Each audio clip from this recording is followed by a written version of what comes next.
అందరికీ నమస్కారం. నేను మీ దేవి. వెల్కమ్ టు మనసుకో కథ. ఫ్రెండ్స్, నేను పెట్టిన వీడియోకి మీరు మంచిగా ఆదరించి సపోర్ట్ చేశారు. అలాగే ఇంకా ఎవరైనా ఈ ఛానల్ని సబ్స్క్రైబ్ చేసుకోకపోతే సబ్స్క్రైబ్ చేసుకోండి. అలాగే చాలా మంది మాస్క్ పెట్టుకోవడం వల్ల వాయిస్ సరిగా వినిపించట్లేదు అంటున్నారు. మాస్క్ పెట్టుకోవడం వల్ల మాత్రమే పూర్తిగా వాయిస్ వినిపించకపోవడం కాదండి, నాయిస్ రిమూవ్ చేసేటప్పుడు అంటే చుట్టుపక్కల డిస్టర్బెన్స్ వస్తుంది కదా, సో ఆ డిస్టర్బెన్స్ని తీసేసి మీకు వాయిస్ క్లారిటీగా రావాలని ఇదిలో మేము చేసే ఈ ప్రక్రియలో కొంచెం అక్కడక్కడ వాయిస్ అనేది కాస్త కట్ అవుతూ ఉంటుంది. అందులో నా వాయిస్ కొంచెం చిన్నగా ఉంటుంది కాబట్టి అందుకే మీకు ఇబ్బంది పడకూడదని పక్కన టెక్స్ట్ స్క్రోలింగ్ కూడా ఇస్తున్నాను కదా. దయచేసి ఎవరైనా వాయిస్ అర్థం కావట్లేదు అనుకున్న వాళ్ళు స్క్రోలింగ్ చదవండి. ఇది నా రిక్వెస్టే అండి, మరోలా అర్థం చేసుకోవద్దు ప్లీజ్. ఇంకా ఎవరైనా సబ్స్క్రైబ్ చేసుకోకుండా ఉంటే సబ్స్క్రైబ్ చేసుకొని సపోర్ట్ చేయండి ఫ్రెండ్స్. మన ఛానల్ బ్యాక్ వచ్చేంత వరకు ఈ ఛానల్స్ని ఆదరిస్తారని, మిమ్మల్ని ఎలా అయినా రోజు కలుస్తూ ఉండాలనే ఆశతోనే ఈ ఛానల్ పెట్టాను. ఇందులో ప్రతి స్టోరీ కూడా నేనే రాసి మీకు చదివి వినిపిస్తున్నాను. ఇందులో షార్ట్ స్టోరీస్ వస్తాయి, దయచేసి సపోర్ట్ చేయండి. మరి ఈరోజు కథలోకి వెళ్ళిపోదామా? సహధర్మచారిణి. మరి కథ ఏంటో చూద్దాం. సూర్యుడి లేత కిరణాలు ఆ గదిలోని కిటికీ తెరలను దాటుకుంటూ లోపలికి వస్తున్నాయి. ఇల్లంతా చాలా ప్రశాంతంగా ఉంది. హాల్లోని గోడ గడియారం చేసే టిక్ టిక్ శబ్దం తప్ప మరే చప్పుడు లేదు. శృతి మెల్లగా కళ్ళు తెరిచింది. ప్రతిరోజు ఉదయం నిద్ర లేవగానే పక్కనే ఉన్న భర్త ముఖాన్ని చూసి మురిసిపోవడం ఆమెకు అలవాటు. 5 ఏళ్ల క్రితం కార్తీక్ చెయ్యిలో చెయ్యి వేసి ఈ ఇంట్లో అడుగుపెట్టినప్పుడు తన జీవితం ఇంత అందంగా ఉంటుందని ఆమె ఊహించలేదు. కార్తీక్ చాలా సాఫ్ట్, ఎవరితోనూ గొడవపడడు. ఆఫీస్, ఇల్లు, భార్య, ఇదే అతని ప్రపంచం. శృతి మంచంపై నుంచి లేచి నిద్రలో కార్తీక్ నుదుటిపై పడిన జుట్టును వేలతో మెల్లగా పక్కకి తప్పిస్తూ మనసులోనే నవ్వుకుంది. కార్తీక్, లేవండి, టైం 7 కాబోతుంది. ఈ రోజు ఆఫీసులో మీకు ఇంపార్టెంట్ మీటింగ్ ఉందన్నారు కదా అంటూ మృదువుగా పిలిచింది. కార్తీక్ కళ్ళు తెరవకుండానే దుప్పటిని మరింతగా పైకి కప్పుకుంటూ బొంగురు గొంతుతో, ఇంకొక 5 నిమిషాలు శృతి, రాత్రి అసలు నిద్ర పట్టలేదు, చాలా అలసటగా ఉంది అన్నాడు. రోజు మీరు ఇదే 5 నిమిషాల ముచ్చట. ఆ తర్వాత లేట్ అయిందని బ్రేక్ఫాస్ట్ కూడా తినకుండా కంగారుగా పరిగెడతారు. నేను కాఫీ పెడతాను, ఈ లోపు లేవండి అని చెప్పి శృతి నవ్వుకుంటూ కిచెన్ వైపు నడిచింది. ఆమె వంటింట్లోకి వెళ్లి పాలు పొయ్యి మీద పెట్టి కిటికీ గుండా బయటికి చూస్తూ ప్రకృతిని ఆస్వాదిస్తుంది. అంతలోనే వెనక నుండి 2 చేతులు వచ్చి ఆమె నడుముని గట్టిగా చుట్టేశాయి. కార్తీక్ తన గడ్డాన్ని శృతి భుజం పైన ఆనించి ఆమె తల ఐరన్ చేసినట్టుగా ఉన్న జుట్టు వాసన చూస్తూ, గుడ్ మార్నింగ్ నా అందమైన భార్య గారికి అని అన్నాడు. శృతి కొద్దిగా సిగ్గుపడుతూ అతని చేతులను వదిలించుకోవడానికి ప్రయత్నిస్తూ, అబ్బో, పొద్దున్నే ఈ పనులకి ఏమీ తక్కువ లేదు, కానీ ముందు వెళ్ళి బ్రష్ చేయండి బాబు గారు, కాఫీ ఇస్తాను అని అంది. నువ్వు పక్కన ఉంటే కాఫీ కంటే ముందే నా రోజంతా స్వీట్గా మారిపోతుంది తెలుసా శృతి అన్నాడు కార్తీక్ ఆమె చెంపపై చిన్నగా ముద్దు పెడుతూ. చాలు చాలు, ఇంకా మీ కవిత్వాలని ఆపండి, ఆఫీస్కి టైం అవుతుందంటూ అతన్ని ప్రేమగా నవ్విస్తూ బయటకు పంపింది.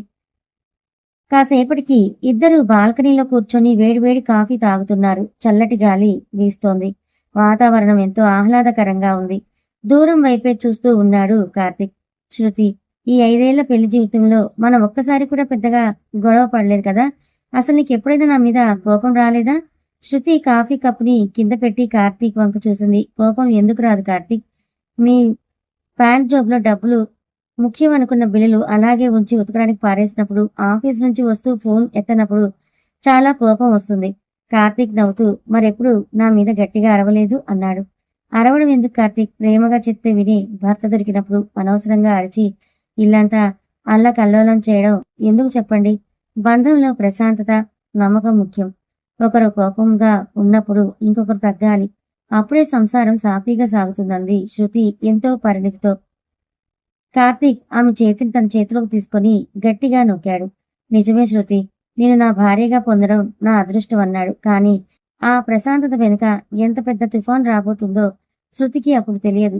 ఆ రోజు రాత్రి ఆమె జీవితాన్ని పూర్తిగా మార్చేయబోతోందని ఆమె అస్సలు ఊహించలేదు. ఆ రోజు సాయంత్రం కార్తీక్ ఆఫీస్ నుంచి రావడానికి చాలా లేట్ అయింది. రోజు 8 గంటలకల్లా ఇంటికి వచ్చే కార్తీక్ ఆ రోజు రాత్రి 10 దాటినా రాలేదు. శృతి 3 సార్లు ఫోన్ చేసినా అతను లిఫ్ట్ చేయలేదు. 4సారి ఫోన్ చేసినప్పుడు ఫోన్ స్విచ్ ఆఫ్ అని వచ్చింది.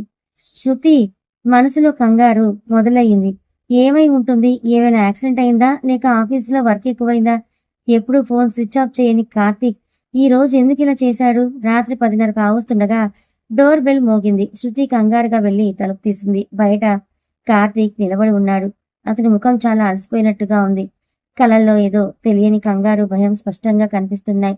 శృతి ముఖంలోకి నేరుగా చూడలేకపోతున్నాడు. ఏమైంది కార్తీక్? ఎందుకు ఇంత లేట్ అయింది? ఫోన్ ఎందుకు స్విచ్ ఆఫ్ వచ్చింది? నాకు ఎంత కంగారు వేసిందో తెలుసా? అని శృతి ఒకే శ్వాసలో అడిగింది. కార్తీక్ లోపలికి వస్తూ తన ఆఫీస్ బ్యాగ్ ని సోఫాలో పడేసి, ఏం లేదు శృతి, ఆఫీస్లో సడన్ గా సర్వర్ డౌన్ అయింది. క్లయింట్స్ అందరూ లైన్లోకి వచ్చారు. ఆ టెన్షన్ లో ఫోన్ ఛార్జింగ్ అయిపోయి స్విచ్ ఆఫ్ అయిపోయింది, గమనించలేదు. నువ్వేం కంగారు పడకు, కాస్త మంచినీళ్ళు ఇవ్వు అన్నాడు బట్టలు విప్పుకుంటూ. శృతి నీళ్లు తెచ్చిచ్చింది. కార్తీక్ నీళ్లు తాగుతున్నప్పుడు అతని చేతులు కొద్దిగా వణుకుతున్నట్టు శృతి గమనించింది. అంతేకాదు, అతని షర్ట్ కలర్ మీద ఒక రకమైన వింత సువాసన వస్తోంది. అది కార్తీక్ వాడే పెర్ఫ్యూమ్ కాదు, అది ఖచ్చితంగా ఒక లేడీస్ పెర్ఫ్యూమ్ స్మెల్. శృతిలో కొద్దిగా అనుమానం వచ్చింది. కానీ ఆఫీసులో ఎవరైనా కొలీగ్స్ పక్కన కూర్చుంటే వాసన రావడం సహజమే కదా అని తన మనసుకు తనే నచ్చ చెప్పుకుంది. రాత్రి భోజనం చేస్తున్నప్పుడు కూడా కార్తీక్ చాలా సైలెంట్ గా ఉన్నాడు. ఇప్పుడు ఆఫీస్ ముచ్చట్లు, బయట విశేషాలు ఇద్దరు మాట్లాడుకుంటూ తింటారు. కానీ ఈ రోజు కార్తీక్ చూపులన్నీ ప్లేట్లోనే ఉన్నాయి. శృతి ఏదో అడుగుతున్నా ఆ ఊ అంటూ అరకొర సమాధానాలే చెప్తున్నాడు. అతని మనసు ఇక్కడ లేదు, ఎక్కడో వేరే ఆలోచనలో ఉన్నాడని శృతికి స్పష్టంగా అర్థమైపోయింది. భోజనాలు ముగించుకొని ఇద్దరు పడుకున్నారు. సమయం రాత్రి 2 గంటలు కావస్తుంది. ఇల్లంతా చిమ్మ చీకటి, భయంకరమైన నిశ్శబ్దం. ఆ నిశ్శబ్దాన్ని చీల్చుకుంటూ బెడ్ పక్కన ఉన్న సైడ్ టేబుల్ మీద ఉన్న కార్తీక్ ఫోన్ ఒక్కసారిగా పీకుమంటూ వైబ్రేట్ అయింది. ఆ శబ్దానికి శృతికి మెలకు వచ్చింది. ఆమె మెల్లగా కళ్ళు తెరిచి చూసింది. పక్కన కార్తీక్ గాఢ నిద్రలో ఉన్నాడు. ఫోన్ స్క్రీన్ వెలుగుతో ఆ చీకటి గదిలో స్పష్టంగా కనిపిస్తుంది. శృతి మెల్లగా చేయి చాచి ఫోన్ వైపు చూసింది. స్క్రీన్ మీద ఏ పేరు లేదు, కేవలం ఒక అన్నోన్ నెంబర్ మాత్రమే కనిపిస్తోంది. ఇంత అర్ధరాత్రి ఎవరి ఫోన్? ఆఫీస్ వాళ్ళైతే ఈ టైంలో కాల్ చేయరు. ఒకవేళ ఎమర్జెన్సీ అయితే కార్తీక్ ఫ్రెండ్స్ ఎవరైనా పేరుతో వస్తుంది కదా అని శృతి ఆలోచిస్తుండగానే ఆ కాల్ కట్ అయిపోయింది. కానీ మరుసటి క్షణమే అదే నెంబర్ నుంచి ఒక వాట్సాప్ మెసేజ్ వచ్చింది. స్క్రీన్ పైకి స్క్రోల్ అవుతున్న మెసేజ్ నోటిఫికేషన్ ని శృతి చూసింది. అందులో రాసి ఉన్న మాటలు చూసి ఆమె గుండె ఒక్కసారిగా ఆగినంత పనయింది. ఆ మెసేజ్ లో ఇలా ఉంది: కార్తీక్, ప్లీజ్ నా ఫోన్ ఎత్తు. నువ్వు నన్ను ఇలా వదిలించుకోలేవు. రేపు పొద్దున నేను చెప్పిన హోటల్కి నువ్వు రాకపోతే మన మధ్య ఉన్న విషయం, ఆ ఫోటోలన్నీ మీ ఆవిడ శృతికి పంపించేస్తాను. అది నా లాస్ట్ వారెంట్. ఆ ముక్క చదవగానే శృతి తల తిరిగిపోయినంత పనయింది. కళ్ళల్లో నీళ్లు తిరిగాయి, ఒళ్ళంతా చెమటలు పట్టేశాయి. 5 ఏళ్ల పెళ్లి జీవితంలో కార్తీక్ తనని ప్రాణం కంటే ఎక్కువగా చూసుకున్నాడు. ఏ రోజు తనకి ఏ లోటుని రానివ్వలేదు. అలాంటి కార్తీక్ వెనుక ఇంత పెద్ద చీకటి రహస్యం ఉందా? అసలు ఆ మెసేజ్ పంపిన అమ్మాయి ఎవరు? కార్తీక్ ఆమెతో ఉన్న సంబంధం ఏంటి? మన మధ్య ఉన్న విషయం, ఆ ఫోటోలు అంటే ఏంటి? శృతి గుండె వేగంగా కొట్టుకుంటోంది. కార్తీక్ వైపు చూసింది. అతనేమీ తెలియనట్టు ప్రశాంతంగా నిద్రపోతున్నాడు. ఈ ముఖం వెనుక ఇంతటి ముసుగు ఉందా అని ఆమెకు అసహ్యం వేసింది. ఫోన్ అలాగే టేబుల్ మీద పెట్టి ఏమీ తెలియనట్టు కళ్ళు మూసుకొని పడుకుంది. కానీ ఆ రాత్రి ఆమెకు ఒక క్షణం కూడా నిద్ర పట్టలేదు. ఆమె మనసులో వందల ప్రశ్నలు, అనుమానాల సుడిగుండం మొదలయ్యింది. మరుసటి రోజు ఉదయం ఎప్పట్లాగే సూర్యుడు ఉదయించాడు. కానీ ఈ ఉదయం శృతి జీవితంలో చీకటిని తెచ్చింది. కార్తీక్ నిద్ర లేచి ఏమీ ఎరగనట్టు హ్యాపీగా నవ్వుతూ కిచెన్లోకి వచ్చాడు. వెనుక నుంచి శృతిని ప్రేమగా కౌగిలించుకోబోయాడు. కానీ ఈ రోజు శృతి వెనక్కి తప్పుకుంది. ఆమె ముఖం గంభీరంగా ఉంది, కళ్ళు వాచి ఉన్నాయి. ఏమేం శృతి, రాత్రి నిద్ర సరిగ్గా పట్టలేదా? ముఖం ఎందుకు అలా ఉంది అని అడిగాడు కార్తీక్ అమాయకంగా నటిస్తూ. శృతి అతని కళ్ళల్లోకి నేరుగా చూస్తూ అడిగింది. కార్తీక్, నిన్న రాత్రి 2 గంటలకి మీ ఫోన్కి ఏదో మెసేజ్ కాల్స్ వచ్చినట్టు గుర్తుంది. ఇంత అర్ధరాత్రి ఎవరైనా ఆఫీస్ వల్ల లేక ఎవరికైనా ఆరోగ్యం బాగాలేదా అని కావాలని అడిగింది. ఆ మాట వినగానే కార్తీక్ ముఖంలో రంగులు మారాయి. అతని కళ్ళలో ఒక క్షణం తీవ్రమైన భయం, ఆ కంగారు కనిపించాయి. కానీ వెంటనే ఆ భయాన్ని దాచేస్తూ నవ్వు తెచ్చుకొని, అది ఆఫీస్ క్లయింట్లే శృతి, యుఎస్ ప్రాజెక్ట్ కదా, టైమ్ జోన్ కొద్ది రకాల అర్ధరాత్రి మెసేజ్లు చేస్తుంటారు. నువ్వేం పట్టించుకోకు, చాలా చిన్న విషయం అని చెప్పి అక్కడి నుంచి సరున తప్పుకున్నాడు. కార్తీక్ వచ్చి అబద్ధం చెప్తున్నాడని శృతికి 100% అర్థమైపోయింది. ఎందుకంటే ఆఫీస్ క్లయింట్ అయితే మన మధ్య ఉన్న విషయం మీ ఆవిడకి చెప్తా, ఫోటోలు పంపుతాను అని మెసేజ్ చెయ్యరు కదా. కార్తీక్ తనని మోసం చేస్తున్నాడన్న నమ్మకం ఆమెలో బలపడటం ప్రారంభమైంది. కార్తీక్ ఆఫీస్ రెడీ అవ్వడానికి వాష్రూంలోకి వెళ్ళాడు. ఇదే మంచి సమయం అనుకుని శృతి మెల్లగా బెడ్ మీద ఉన్న కార్తీక్ ఫోన్ తీసుకుంది. ఆ మెసేజ్ పంపిన నెంబర్ నోట్ చేసుకోవాలని అనుకుంది, కానీ లాక్ తీయడానికి ప్రయత్నించినప్పుడు ఫోన్ ఓపెన్ కాలేదు. ఎప్పుడు శృతి పుట్టినరోజునో లేదా వాళ్ళ మ్యారేజ్ డేనో పాస్వర్డ్గా పెట్టే కార్తీక్ ఈ రోజే పాస్వర్డ్ మార్చేశాడు. శృతి గుండె మరింత బరువెక్కింది. తప్పు చేసిన వాడే పాస్వర్డ్ మారుస్తాడు. కార్తీక్ ఖచ్చితంగా ఏదో దాస్తున్నాడు. కార్తీక్ స్నానం పూర్తి చేసుకుని వచ్చేలోపే ఎలాగైనా ఏదైనా ఆధారం దొరుకుతుందేమో అని శృతి ఇల్లంతా వెతకడం మొదలుపెట్టింది. సరిగ్గా అదే సమయంలో బెడ్రూమ్ సోఫా మీద ఉన్న కార్తీక్ ఆఫీస్ బ్యాగ్ ఆమె కంటపడింది. నిన్న రాత్రి ఈ బ్యాగ్లోని కదా ఆ వింత పెర్ఫ్యూమ్ స్మెల్ వచ్చిందని గుర్తొచ్చింది. శృతి అడుగు వేసుకుంటూ ఆ బ్యాగ్ దగ్గరికి వెళ్ళింది. వాష్రూమ్ వైపు ఒకసారి చూసింది. లోపల షవర్ శబ్దం వస్తుంది. కార్తీక్ రావడానికి ఇంకా టైం పడుతుంది. శృతి మెల్లిగా బ్యాగ్ జిప్ తీసింది. లోపల ల్యాప్టాప్, కొన్ని ఆఫీస్ ఫైల్స్ ఉన్నాయి. వాటిని పక్కకు జరుపు చూసింది. లోపల ఒక చిన్న సీక్రెట్ జిప్ ఉంది. దాన్ని మెల్లిగా తెరిచింది. అందులో ఒక చిన్న సిల్క్ కవర్ ఉంది. ఆ కవర్ తీసి లోపల ఏమో చూసిన శృతి ఒక్కసారిగా షాక్కి గురైంది. నోట మాట రాలేదు. చేతులు వడకడం మొదలు పెట్టాయి. అందులో ఒక ఖరీదైన లేడీస్ పర్ఫ్యూమ్ బాటిల్ ఉంది. నిన్న రాత్రి కార్తీక్ నుంచి వచ్చిన వాసన అదే. దాంతో పాటు ఒక చిన్న గ్రీటింగ్ కార్డ్ లాంటి చీటీ ఉంది. ఆ చీటీపై ఎర్రటి లిప్స్టిక్ తో ముద్దు పెట్టి కింద ఇలా రాసింది, విత్ లవ్ నీ Aparna, I miss you Karthik. Shruti చేతిలో ఉన్న పర్ఫ్యూమ్ బాటిల్ ఆ చీటీ కింద పడిపోయాయి. శృతి కళ్ళలోంచి కన్నీళ్లు ధారగా కారిపోతున్నాయి. 5 ఏళ్లుగా తను దైవంగా భావించిన భర్త తనను ఇంతలా మోసం చేస్తున్నాడా? అపర్ణ ఎవరు? కార్తీక్తో ఆమెకున్న సంబంధం ఏంటి? నిన్న రాత్రి వచ్చిన మెసేజ్ ఈమెదేనా? ఈ హోటల్కి రమ్మని పిలిచింది ఈ అపర్ణేనా? సరిగ్గా అదే సమయంలో వాష్రూమ్ డోర్ ఓపెన్ అయ్యే శబ్దం వినిపించింది. కార్తీక్ బయటకు వస్తున్నాడు. శృతి కంగారుగా పర్ఫ్యూమ్ బాటిల్ను చీటీను మళ్లీ బ్యాగ్లోనే పెట్టేసి జిప్ వేసేసింది. తన కన్నీళ్లను తుడుచుకొని ఏమీ తెలియనట్టు కిచెన్లోకి వెళ్ళిపోయింది. కార్తీక్ డైనింగ్ టేబుల్ దగ్గరకు వచ్చి కూర్చున్నాడు. శృతి అతనికి బ్రేక్ఫాస్ట్ ప్లేట్ తెచ్చిపెట్టింది. కార్తీక్ ఎప్పట్లాగే నవ్వుతూ తింటున్నాడు. కానీ శృతి మనసులో ఇప్పుడు దుఃఖం లేదు. ఒక తీవ్రమైన కోపం, కసి, నిజం తెలుసుకోవాలని పట్టుదల మొదలయ్యాయి. కార్తీక్ ఈ రోజు ఆఫీస్ నుంచి ఎప్పుడొస్తారు అని అడిగింది శృతి. తన గొంతులో వణుకుని బయటపడకుండా చాలా నార్మల్గా నటిస్తూ, ఈ రోజు కాస్త త్వరగానే వస్తాను శృతి. మా ఫ్రెండ్ ఒకడిని కలవాలి. ఆ పని అవ్వగానే ఒక 4 లేదా 5 కల్లా ఇంటికి వచ్చేస్తానన్నాడు కార్తీక్. ఫ్రెండా లేక అపర్ణ అని మనసులోనే అనుకుంది శృతి. ఈ రోజు కార్తీక్ వెనుక వెళ్లి అసలు నిజమేంటో తన కళ్ళతోనే చూడాలని శృతి నిర్ణయించుకుంది. ప్రశాంతంగా సాగిపోతున్న ఆమె సంసారంలో ఈ అపర్ణ తెచ్చిన తుఫాను ఎలాంటి మలుపులు తిరగబోతుంది? కార్తీక్ నిజంగానే ద్రోహ? కార్తీక్ ఆఫీస్కి వెళ్ళిపోయాడు. అతను వెళ్తూ ఎప్పటిలాగే శృతి చెంపపై ముద్దు పెట్టి బాయ్ శృతి, జాగ్రత్త అని చెప్పాడు. కానీ ఈ రోజు ఆ స్పర్శ శృతికి ముళ్ళులా అనిపించింది. తలుపు వేసేసి సోఫాలో అలానే కూలబడిపోయింది. కళ్ళల్లోంచి కన్నీళ్లు ఆగడం లేదు. 5 ఏళ్ల నమ్మకం ఒక్క రాత్రిలో ముక్కలైపోయింది. కానీ శృతి ఎక్కువసేపు ఏడుస్తూ కూర్చోవాలని అనుకోలేదు. ఏడవడం వల్ల లాభం లేదు. కార్తీక్ తప్పు చేశాడో లేదో నా కళ్ళతో నేనే చూడాలి. ఆ అపర్ణ ఎవరో తేలాలి అని మనసులోనే గట్టిగా నిర్ణయించుకుంది. వెంటనే లేచి ముఖం కడుక్కుంది. అల్మారాలోంచి ఎప్పుడూ వేసుకుని ఒక సాధారణమైన నల్లటి చుడిదార్ తీసి వేసుకుంది. తలకు స్కార్ఫ్ కట్టుకుంది. పెద్ద నల్లటి కలద్దాలు పెట్టుకుంది. తనని ఎవరూ గుర్తుపట్టకుండా జాగ్రత్త పడింది. సమయం మధ్యాహ్నం 1 గంట కావస్తుంది. రాత్రి వచ్చిన మెసేజ్ ప్రకారం కార్తీక్ ఆ అపరిచిత మహిళను కలవడానికి వెళ్తున్నాడు. శృతి ఒక ప్రైవేట్ క్యాబ్ బుక్ చేసుకుని కార్తీక్ పనిచేసే ఐటీ పార్క్ మెయిన్ గేట్ దగ్గర అవతల వేచి ఉంది. సరిగ్గా 2 గంటలకు కార్తీక్ కారు ఆఫీస్ గేట్ దాటి బయటకొచ్చింది. శృతి వెంటనే క్యాబ్ డ్రైవర్తో, అన్నా ఆ ముందు వెళ్తున్న తెల్లటి కార్ని ఫాలో చేయి, కానీ వాళ్ళకు అనుమానం రాకూడదంది. ఆమె గొంతులో కంగారు, భయం స్పష్టంగా ఉన్నాయి. కార్తీక్ కారు సిటీ దాటి ఔటర్ రింగ్ రోడ్ వైపు వెళ్తోంది. దాదాపు అరగంట ప్రయాణం తర్వాత ఒక ప్రశాంతమైన ప్రాంతంలో ఉన్న హైవే కాఫీ షాప్ ముందు కార్తీక్ కారు ఆగింది. శృతి ఉన్న క్యాబ్ కూడా కొంచెం దూరంలో ఆగిపోయింది. కార్తీక్ చుట్టూ చూశాడు. ఎవరైనా తనని గమనిస్తున్నారా అని చూస్తున్నట్టు అతని ముఖంలో స్పష్టంగా తెలుస్తోంది. ఆ తర్వాత అతను లోపలికి వెళ్ళాడు. శృతి మెల్లగా క్యాబ్ దిగి ముఖానికున్న స్పార్క్‌ను తొలగించుకుంటూ కాఫీ షాప్ లోపలికి వెళ్ళింది. లోపల ఏసీ చల్లదనం ఉన్నా శృతికి మాత్రం లోపల సెగలు రేగుతున్నాయి.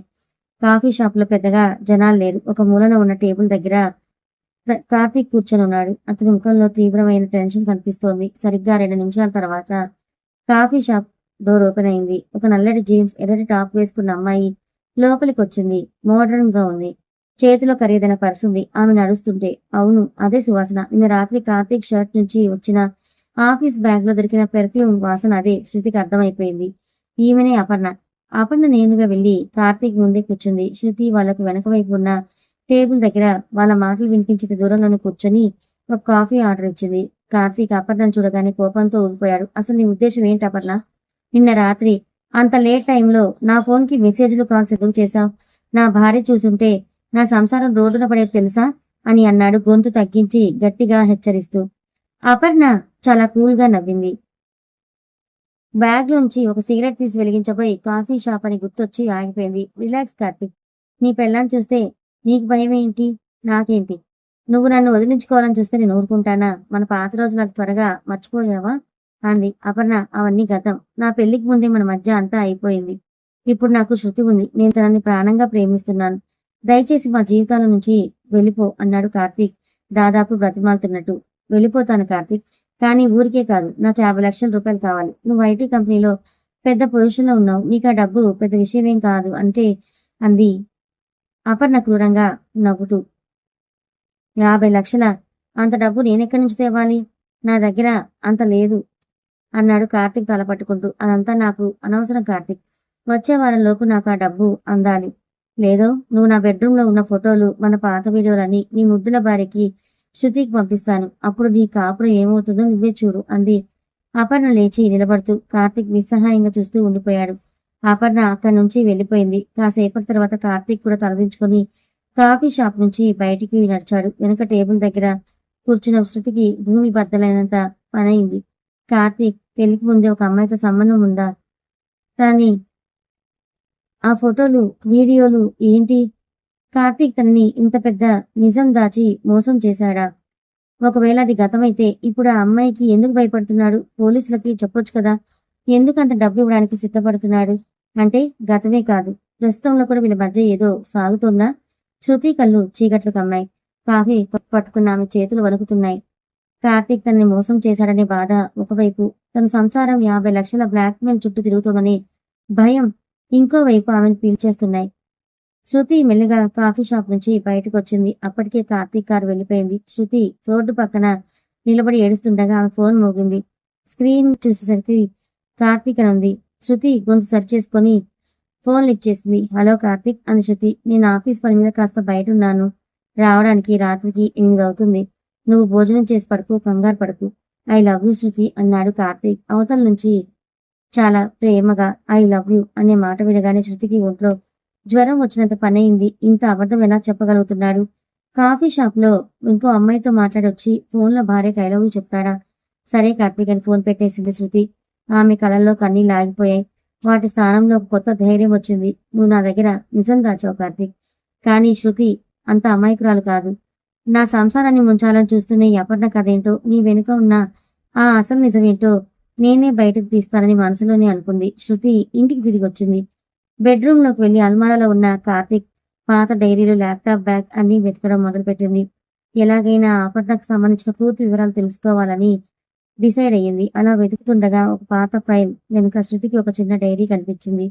ఆ డైరీ మొదటి పేజీ తీయగానే శృతి ఆశ్చర్యంతో నోరు వెళ్ళబెట్టింది. అందులో కార్తీక్ చేతిరాతతో రాసి ఉన్న విషయాలు చూసి ఆమె వెన్నులో వణుకు కొట్టింది. అసలు ఆ డైరీలో ఏముంది?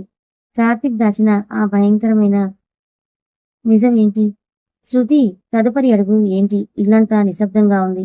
బయట చీకటి పడుతోంది. బెడ్రూమ్లో నిలబడిన శృతి చేతులు వణుకుతున్నాయి. ఆమె చేతిలో కార్తీక్ పాత ఫైల్స్ వెనుక దొరికిన ఆ నల్లటి చిన్న డైరీ ఉంది. దానిపై దుమ్ము కొట్టుకుపోయి ఉంది. అంటే కార్తీక్ దీన్ని చాలా కాలంగా ఎవరికీ దొరకకుండా దాచాడనమాట.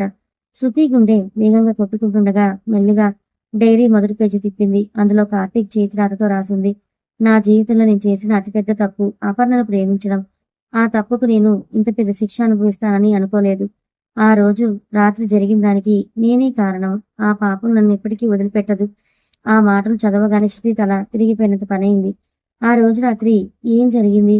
కార్తీక్ ఏం పాపం చేశాడు? శృతి కంగారుగా తదుపరి పేజీలు తిప్పడం మొదలుపెట్టింది. ఆ డైరీలో 5 ఏళ్ల క్రితం జరిగిన విషయాలు వివరంగా రాసున్నాయి. కార్తీక్, అపర్ణ కాలేజీ రోజుల్లో ప్రేమించుకున్నారు. కానీ అపర్ణ చాలా విలాసవంతమైన జీవితానికి అలవాటు పడిన అమ్మాయి. డబ్బు కోసం ఆమె ఎలాంటి తప్పు చేయడానికైనా వెనుకాడదు. కార్తీక్‌ని కేవలం ఒక ఏటీఎం కార్డ్‌లా వాడుకుంది. ఒకరోజు కార్తీక్‌కి అపర్ణ అసలు రూపం తెలిసింది. ఆమె కార్తీక్‌తో ఉంటూనే వేరే ఒక ధనవంతుడైన బిజినెస్ మ్యాన్‌తో కూడా తిరుగుతోందని తెలుసుకున్నాడు. ఆ విషయంలో ఆ ఇద్దరి మధ్య గొడవ జరిగింది. డైరీలో ఆఖరి పేజీల్లో కార్తీక్ ఇలా రాశాడు. అపర్ణ నన్ను మోసం చేయడమే కాకుండా నన్ను ఒక క్రైమ్ కేసులో ఇరికించాలని చూసింది. ఆ రాత్రి నన్ను బ్లాక్‌మెయిల్ చేయడానికి మా రూమ్‌కి వచ్చింది. ఆ గొడవలో తను కింద పడిపోయింది. తనకి గట్టిగా దెబ్బ తగిలి రక్తం వచ్చింది. తను చనిపోయిందని భయపడి నేను అక్కడి నుంచి పారిపోయాను. కానీ ఈ రోజు తను బ్రతికే ఉందని, మళ్ళీ నా జీవితంలోకొచ్చిందని తెలిసి నా ప్రాణాలు పోయినంత పనైపోయింది. శృతి ఆ డైరీని కింద పడేసింది. ఆమె కళ్ళల్లోని కన్నీళ్లు వస్తున్నాయి కానీ ఈసారి అందులో భయం లేదు. ఒక పెద్ద స్పష్టతొచ్చింది. అంటే కార్తీక్ మోసగాడు కాదు. అతను అపర్ణ చేతిలో చిక్కుకున్న ఒక బాధితుడు. అపర్ణ 5 ఏళ్ల క్రితం జరిగిన ఆ ప్రమాదాన్ని వాడుకొని ఇప్పుడు కార్తీక్‌ని 50 లక్షల రూపాయల కోసం బ్లాక్‌మెయిల్ చేస్తోంది. కార్తీక్ తన సంసారం పాడైపోతుందనే భయంతో ఆ తప్పు చేయకపోయినా అపర్ణకు డబ్బు ఇవ్వడానికి సిద్ధమయ్యాడు. నా భర్త తప్పు చేయలేదు. తను అమాయకుడు. ఆ అపర్ణని ఒక రాక్షసిలా మా జీవితాలను నాశనం చేయాలని చూస్తోంది అని శృతి మనసులోనే అనుకుంది. ఎప్పటి వరకు కార్తీక్‌పై ఉన్న అనుమానాలన్నీ పటాపంచలైపోయాయి. అతనిపై ప్రేమ, జాలి రెట్టింపయ్యాయి. తన భర్తను ఆ బ్లాక్‌మెయిలర్ నుండి ఎలాగైనా కాపాడాలనుకోవాలని శృతి గట్టిగా నిర్ణయించుకుంది. కానీ ఈ విషయం తను కార్తీక్‌కి తెలిసినట్టు నటించకూడదు. ఎందుకంటే కార్తీక్ తెలిస్తే తను మరింతగా భయపడిపోతాడు. లేదా శృతి ఎక్కడ దూరమవుతుందో అని లేనిపోని నిర్ణయాలు తీసుకుంటాడు. అందుకే కార్తీక్‌కి తెలియకుండానే తనే ఒక ప్లాన్ చేయాలని శృతి డిసైడ్ అయ్యింది. సమయం రాత్రి 8 కావస్తుంది. కార్తీక్ ఇంటికొచ్చాడు. అతని ముఖం చాలా నిస్సహాయంగా, దీనంగా ఉంది. లోపలికి రాగానే సోఫాలో కూర్చొని తల పట్టుకున్నాడు. శృతి ఏమీ తెలియనట్టు నవ్వుతూ అతని దగ్గరికి వెళ్ళింది. ఏమైంది కార్తీక్, చాలా అలసిపోయినట్టున్నారు? ఆఫీసులో వర్క్ ఎక్కువైందా అని అడుగుతూ అతని తల నిమిరింది. కార్తీక్ శృతి చేతిని పట్టుకుని తన కళ్ళకి అద్దుకున్నాడు. అతని కళ్ళల్లో నీళ్లు తిరిగాయి. శృతి, ఒకవేళ నా వల్ల నీకేదైనా బాధ కలిగితే నన్ను క్షమిస్తావు కదా? నేనే తప్పు చేసినా అది మన కోసమే అని నమ్ముతావు కదా అన్నాడు గొంతు వణుకుతుండగా. శృతి గుండె కరిగిపోయింది. కానీ తను స్ట్రాంగ్‌గా ఉండాలి. ఏంటండి ఈరోజు ఇలా మాట్లాడుతున్నారు? మీరెప్పటికీ తప్పు చేయరని నాకు తెలుసు. మీ మీద నాకు పూర్తి నమ్మకం ఉంది. వెళ్ళి ఫ్రెష్ అయ్యి రండి. డిన్నర్ చేద్దాం అంది ఎంతో నమ్మకంగా. కార్తీక్ లోపలికి వెళ్ళగానే శృతి అతని ఆఫీస్ బ్యాగ్ వైపు చూసింది. ఈసారి అందులో నుంచి కార్తీక్ పర్సనల్ ఫోన్ నెంబర్స్ ఉన్న డైరీ తీసింది. అపర్ణ నెంబర్ ఎలాగైనా కనుక్కోవాలి. నిన్న రాత్రి వచ్చిన ఆ అన్నోన్ నెంబర్‌ని శృతి తన ఫోన్‌లో సేవ్ చేసుకుంది. ట్రూ కాలర్‌లో చూస్తే దానిపై అపర్ణ రాయ్ అని ఉంది. ఇప్పుడు శృతి దగ్గర అపర్ణ రాయ్ ఫోన్ నెంబర్ ఉంది. మరుసటి రోజు ఉదయం కార్తీక్ ఆఫీస్‌కి వెళ్ళిన వెంటనే శృతి తన ఆపరేషన్ మొదలుపెట్టింది. ఆమె ఒక కొత్త సిమ్ కార్డ్ కొనుగోలు చేసింది. ఆ నెంబర్ నుండి అపర్ణకు ఒక వాట్సాప్ మెసేజ్ చేసింది. ఆ మెసేజ్‌లో ఇలా ఉంది. అపర్ణ, నువ్వు కార్తీక్‌ని 50 లక్షలు అడుగుతున్నావు కదా! కానీ నీకు తెలియని నిజం ఒకటి ఉంది. కార్తీక్ అకౌంట్స్ అన్నీ అతని భార్య శృతి చేతిలో ఉన్నాయి. కార్తీక్ ఒక్క రూపాయి తీసినా శృతికి తెలిసిపోతుంది. నువ్వు కార్తీక్‌ని బ్లాక్‌మెయిల్ చేస్తే నీకు ఒక్క రూపాయి కూడా రాదు సరికదా! నీకు డబ్బు కావాలంటే కార్తీక్‌ని కాదు, నన్ను కలవాలి. ఈ మెసేజ్ చూడగానే అపర్ణకు మైండ్ బ్లాక్ అయింది. అసలు ఈ మెసేజ్ పంపింది ఎవరు? కార్తీక్ రహస్యాలు తెలిసిన ఈ మూడో వ్యక్తి ఎవరు? అని అపర్ణ కంగారు పడింది. వెంటనే ఆ నెంబర్‌కి కాల్ చేసింది. శృతి తన వాయిస్‌ని కాస్త మార్చి గంభీరంగా ఫోన్ ఎత్తింది. హలో అపర్ణ, కంగారు పడకు. నేను కార్తీక్ వెనుక ఉన్న శ్రేయోభిలాషిని. కార్తీక్ దగ్గర అంత డబ్బు లేదు. కానీ నా దగ్గరుంది. నీకు 50 లక్షలు కావాలా? ఈ 5 ఏళ్ల క్రితం నువ్వు చేసిన బినామీ స్కామ్స్ గురించి పోలీసులు తెలుసుకోవాలా? అంది శృతి. శృతి కార్తీక్ పాత కాలేజ్ ఫైల్స్‌లో అపర్ణ చేసిన కొన్ని ఫ్రాడ్స్ గురించి నోట్స్ చూసి ఈ బ్లఫ్ ప్లాన్‌ని వేసింది. అవతల నుంచి అపర్ణ గొంతులో భయం మొదలైంది. ఎవరు నువ్వు? నీకేం కావాలి? అంది అపర్ణ కోపంగా. నాకేం వద్దు అపర్ణ. ఈరోజు సాయంత్రం 4 గంటలకి సిటీ బయట ఉన్న పాత మూసివేసిన ఫ్యాక్టరీ దగ్గరికి రా. అక్కడ నీకు డబ్బిస్తాను. అలాగే నీ దగ్గర ఉన్న కార్తీక్ ఫోటోలు, మెమరీ కార్డ్ అన్నీ నాకు తిరిగిచ్చేయాలి. ఒకవేళ నువ్వు రాకపోతే లేదా కార్తీక్‌కి చెప్తే నీ పాత క్రిమినల్ హిస్టరీ అంతా పోలీస్ కమిషనర్ టేబుల్ మీద ఉంటుంది జాగ్రత్త అని చెప్పి శృతి ఫోన్ పెట్టేసింది. సమయం సాయంత్రం 4 గంటలు కావస్తుంది. శృతి చెప్పిన పాత ఫ్యాక్టరీ బిల్డింగ్ దగ్గరికి చేరుకుంది. ఆ ప్రదేశం చాలా నిర్మానుష్యంగా భయంకరంగా ఉంది. శృతి చేతిలో ఒక నల్లటి బ్యాగ్ ఉంది. అందులో డబ్బు లేదు. కేవలం పేపర్లు మాత్రమే ఉన్నాయి. శృతి లోపలికి నడుస్తుండగా వెనక నుంచి నవ్వు వినిపించింది. పక్కకు తిరిగి చూస్తే అక్కడ అపర్ణ నిలబడి ఉంది. కానీ ఆమె ఒంటరిగా రాలేదు. ఆమె వెనుక 2 రౌడీలు కర్రలతో నిలబడి ఉన్నారు. అపర్ణ క్రూరంగా నవ్వుతూ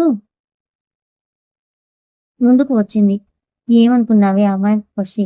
నువ్వెవరో నాకు తెలియదనుకున్నావా? కార్తీక్ పెళ్ళాం శృతి నువ్వే కదా. నీ ఐడి కార్డ్, నీ కార్ నెంబర్ అన్నీ నా మనుషులు ముందే ట్రాక్ చేశారు. నాకే ఎదురు ప్లాన్ వేస్తావా? నన్నే బెదిరిస్తావా? అంది గట్టిగా అరుస్తూ. శృతి ఒక్కసారిగా షాక్ అయింది. అపర్ణ ఇంత తెలివిగా తననే ట్రాక్ చేస్తుందని ఆమె ఊహించలేదు. అపర్ణ, నువ్వు తప్పు చేస్తున్నావు. నా భర్తను వదిలేయ్. లేకపోతే నేను పోలీసులకు చెప్తానంది శృతి ధైర్యం తెచ్చుకుంటూ. పోలీసులా? వాళ్ళు వచ్చేలోపు నువ్వు ఇక్కడ ప్రాణాలతో ఉండాలి కదా. ఈ రోజుతోనే నీ కథ ముగిస్తే కార్తీక్ నా దారిలోకి వస్తాడు. ఆ 50 లక్షలు నా చేతికి వస్తాయి అంటూ అపర్ణ తన వెనుక ఉన్న రౌడీలకు సైగ చేసింది. ఆ రౌడీలు శృతి వైపు కర్రలతో దూసుకొచ్చారు. శృతి భయంతో వెనక్కి పరిగెత్తబోయింది. కానీ అక్కడ ఉన్న ఒక పెద్ద ఇనుపరాడుకు తగిలి కింద పడిపోయింది.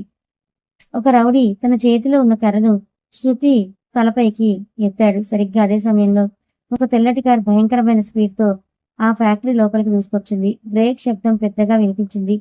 కార్ డోర్ తెరుచుకుంది. లోపల నుంచి ఒక వ్యక్తి చేతిలో ఇనుపరాడు పట్టుకుని కోపంతో రగిలిపోతూ బయటకొచ్చాడు. ఆ వ్యక్తిని చూసి శృతి, అపర్ణ ఇద్దరు ఒక్కసారిగా షాక్కి గురయ్యారు. ఇంతకు ఆ కారు నుంచి వచ్చిందెవరు? కార్తీక లేక మరెవరైనా ఉన్నారా? శృతి ప్రాణాలు దక్కుతాయా? ఆ పాతబడిన ఇనుప ఫ్యాక్టరీలో గాలి కూడా ఆగిపోయినట్టుగా ఉంది. చుట్టూ తుప్పుపట్టిన యంత్రాలు, విరిగిపోయిన కిటికీల గుండా లోపలికి వస్తున్న మసక చీకటి ఆ ప్రదేశాన్ని మరింత భయంకరంగా మార్చాయి. శృతి కింద పడిపోయి ఉంది. ఆమె మోకాలికి ఇనుపరాడ్డు తగిలి రక్తం కారుతోంది. నొప్పి కంటే కూడా ఎదురుగా ఉన్న అపర్ణ కళల్లో కనిపిస్తున్న క్రూరత్వం ఆమెను ఇంకా ఎక్కువ భయపడుతోంది. అపర్ణ వెనుక ఉన్న ఆ 2 రౌడీలు నల్లటి ముసుగులు వేసుకొని చేతుల్లో లావుపాటి కర్రలు పట్టుకొని శృతి వైపే అడుగులు వేస్తున్నారు. వాళ్ళ బూట్ల చప్పుడు ఆ ఖాళీ హాల్లో భీతి గొలుపుతూ ప్రతిధ్వనిస్తుంది. అపర్ణ, ప్లీజ్ నన్ను వదిలే. నువ్వు అడిగిన 50 లక్షలు నేను అరేంజ్ చేశాను. మా సంసారాన్ని నాశనం చేయకంది శృతి జ్యోతులు జోడించి బతిమాలుతూ. అపర్ణ గట్టిగా నవ్వింది. ఆ నవ్వు ఆ పాత గోడలకు తగిలి ప్రతిధ్వనించింది. హహా, ఇప్పుడు లైన్లోకి వచ్చావా శృతి? కానీ చాలా లేట్ అయిపోయింది. నన్నే బెదిరించాలని చూస్తావా? నా పాత హిస్టరీ తీసి నన్ను జైలుకి పంపిస్తావా? ఈ అపర్ణ ఎలాంటిదో నీకింకా పూర్తిగా తెలీదు. కార్తీక్‌ని నేను ఒక ఏటీఎం మిషన్‌లా వాడుకోవాలని చూస్తే నువ్వు మధ్యలో వచ్చి లీగల్ నోటీసులంటూ సీన్ క్రియేట్ చేస్తావా? ఈ రోజుతో నీ కథ ముగిస్తే కార్తీక్ మళ్ళీ ఒంటరివాడవుతాడు. అప్పుడు వాడి ఆస్తి, వాడి అన్నీ నా చేతుల్లోకొస్తాయి అంది చాలా రాక్షసంగా. అపర్ణ సైగ చేయగానే ఒక రౌడీ ముందుకొచ్చి శృతి జుట్టుని గట్టిగా పట్టుకొని పైకి లేపాడు. శృతి నొప్పితో విలవిల్లాడిపోయింది. కార్తీక్ అని గట్టిగా అరిచింది. కానీ ఆ నిర్మానుష్య ప్రాంతంలో ఆమె అరుపు వినేవాడే లేరు. రెండో రౌడీ చేతిలో ఉన్న చిన్న లావుపాటి కర్రను శృతి తలపై కొట్టడానికి గాల్లోకి ఎత్తాడు. శృతి కళ్ళు గట్టిగా మూసుకుంది. తన 5 ఏళ్ల సంసారం, కార్తీక్ ముఖం, వారి అందమైన జ్ఞాపకాలు ఒక క్షణం ఆమె కళ్ళ ముందు కదలాడాయి. తన జీవితం ఇక్కడితో ముగిసిపోతుందని ఆమె మానసికంగా సిద్ధమైపోయింది. సరిగ్గా అదే క్షణంలో ఊహించని అద్భుతం జరిగింది. ఫ్యాక్టరీ మెయిన్ డోర్ వైపు నుంచి ఒక తెల్లటి ఫోర్డ్ కార్ భయంకరమైన స్పీడ్తో బ్రేక్ శబ్దం చేస్తూ లోపలికి దూసుకొచ్చింది. కారు టైర్ల ఘర్షణకు నేలపై ఉన్న దుమ్ము విపరీతంగా పైకి లేచింది. ఆ కాంతికి రౌడీలు కళ్ళు మూసుకున్నారు. శృతిని పట్టుకున్న రౌడీ చేతి పట్టు సడలింది. కారు బొక్క ఉదుటున తెరుచుకుంది. లోపల నుంచి దిగింది మరెవరో కాదు, స్వయంగా కార్తీక్. కానీ ఈ రోజు ఉన్న కార్తీక్ వేరు. రోజు ఆఫీస్కి వెళ్లే సాఫ్ట్ కూల్ కార్తీక్ కాదు అతను. తన భార్య ప్రాణాపాయంలో ఉందనే విషయం అతని లోపల ఉన్న ఒక సింహాన్ని నిద్రలేపింది. అతని కళ్ళు కోపంతో ఎర్రగా మారిపోయాయి. ముఖంపై నరాలు ఉబ్బిపోయాయి. కార్తీక్ కారు డిక్కీలోంచి ఒక పెద్ద ఇనుప రాడ్డుని చేతిలోకి తీసుకున్నాడు. రేయ్, నా భార్య జోలికొస్తే నరికేస్తా నా కొడుకల్లారా అని గట్టిగా గర్జిస్తూ రౌడీల వైపే పరిగెత్తాడు. కార్తీక్ వేగాన్ని చూసి ఆ రౌడీలు ఒక క్షణం హతాశులయ్యారు. కానీ వెంటనే కోలుకుని కార్తీక్ మీదకి లాఠీలతో దాడి చేయడానికి వచ్చారు. మొదటి రౌడీ కర్రతో కార్తీక్ తలపై కొట్టబోయాడు. కార్తీక్ చాలా చాకచక్యంగా పక్కకు తప్పుకొని తన చేతిలో ఉన్న ఇనపరాడ్డుతో ఆ రౌడీ మోకాలిపై గట్టిగా బాదాడు. టక్మనే శబ్దంతో పాటు ఆ రౌడీ ఎముక విరిగిన చప్పుడు వినిపించింది. వాడా నొప్పితో కిందపడి దొర్లడం మొదలుపెట్టాడు. ఇది చూసి రెండో రౌడీ భయపడ్డాడు కానీ వెనుక నుంచి కార్తీక్ వీపుపై కర్రతో గట్టిగా కొట్టాడు. ఆ దెబ్బకు కార్తీక్ కొద్దిగా ముందుకు పడ్డాడు. శృతి, కార్తీక్ జాగ్రత్త అని గట్టిగా అరిచింది. కార్తీక్ ఆ దెబ్బను లెక్క చేయకుండా వెనక్కి తిరిగి ఆ రౌడీ పొట్టలో ఇనుపరాడ్డుతో గట్టిగా పొడిచాడు. వాడు ఊపిరాడక కింద పడిపోయాడు. కేవలం 2 నిమిషాల కార్తీక్ ఆ ఇద్దరు రౌడీలని మట్టి కనిపించాడు. రౌడీలను కొట్టిన తర్వాత కార్తీక్ చేతిలో ఉన్న రాడ్డుని కింద పడేశాడు. పరిగెత్తుకుంటూ వెళ్లి కింద పడి ఉన్న శృతిని గట్టిగా గుండెలకు హత్తుకున్నాడు. అతని చేతులు వణుకుతున్నాయి. కళ్ళల్లోంచి కన్నీళ్లు ధారలుగా కారుతున్నాయి. శృతి, నీకేం కాలేదు కదా? ఎక్కడైనా దెబ్బలు తగిలాయా? నన్ను క్షమించు శృతి. నేను రావడం కాస్త లేట్ అయి ఉంటే నిన్ను కోల్పోయేవాణ్ణి. అసలు నువ్వు ఇక్కడికి ఎందుకు వచ్చావు శృతి? నీకేమైనా అయితే నేనెలా బ్రతకాలి అంటూ ఏడవడం మొదలుపెట్టాడు కార్తీక్. శృతి కార్తీక్ ముఖాన్ని తన 2 చేతుల్లోకి తీసుకుంది. అతని నుదుటి ఉన్న చెమటలని తుడుస్తూ, నాకేం కాలేదు కార్తీక్. మీరొచ్చారు కదా, నాకేం కాదు. నీ వెనుక ఉన్న రాక్షసిని అంతం చేయడానికి నేను ఇక్కడికి వచ్చాను. మీ పాత డైరీ నాకు దొరికింది కార్తీక్. మీరే తప్పు చేయలేదని, ఆ అపర్ణ మిమ్మల్ని బ్లాక్మెయిల్ చేస్తుందని నాకు తెలిసిపోయిందంది ఏడుస్తూనే నవ్వుతూ. కార్తీక్ ఆశ్చర్యంతో శృతి వంక చూశాడు. నీకు అంతా తెలిసిపోయిందా శృతి? నేను నీకు నిజం చెప్తే నన్ను వదిలేసి వెళ్ళిపోతావని భయపడ్డాను. అందుకే నీకు దూరంగా ఉన్నానన్నాడు. పిచ్చి కార్తీక్, 5 ఏళ్ల మన బంధం అంత బలహీనమైనదా? నీ మీద నాకు పూర్తి నమ్మకం ఉంది అంది శృతి. వీరిద్దరి ఎమోషనల్ డ్రామాను చూస్తున్న అపర్ణ కోపంతో రగిలిపోయింది. చాలు ఆపండి మీ సెంటిమెంట్ డ్రామాలు అని గట్టిగా అరిచింది. కార్తీక్ వెంటనే లేచి అపర్ణ వైపే కోపంగా చూశాడు. అపర్ణ, 5 ఏళ్లుగా నిన్ను చంపేశానని భయంతో నేను నరకం అనుభవించాను. కానీ నువ్వు బ్రతికి ఉండి నా సంసారాన్ని కూల్చాలని చూస్తున్నావా? నిన్నీ రోజు వదిలిపెట్టను అంటూ ముందుకు వెళ్ళాడు. అపర్ణ తన బ్యాగ్లోంచి ఒక చిన్న చాకు తీసి కార్తీక్ వైపు చూపించింది. రా, ముందుకు రా కార్తీక్. నువ్వు నన్నేం చేయలేవు. నీకు నీ భార్య ముఖ్యం అనుకుంటే ఇప్పుడే నాకు 50 లక్షల చెక్ రాసివ్వు. లేదంటే మీ ఇద్దరిని ఇక్కడే చంపేస్తాను. ఈ రౌడీలు కాకపోతే నా వెనుక ఇంకా చాలా మందే ఉన్నారు అంది క్రూరంగా. అపర్ణ అలా బెదిరిస్తుండగా ఫ్యాక్టరీ బయట ఒక్కసారిగా భయంకరమైన సైరన్ శబ్దాలు వినిపించాయి. 4-5 పోలీస్ జీపులు ఫ్యాక్టరీ చుట్టూ ముట్టడించాయి. లైట్ల వెలుతురు ఫ్యాక్టరీ లోపలికి పడింది. ఇన్స్పెక్టర్ రాఘవ్ తన టీంతో లోపలికి దూసుకొచ్చాడు.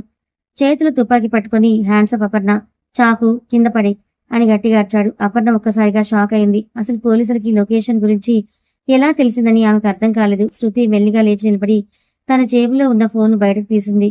అందులో ఒక live audio recording and location sharing app open అయి ఉంది.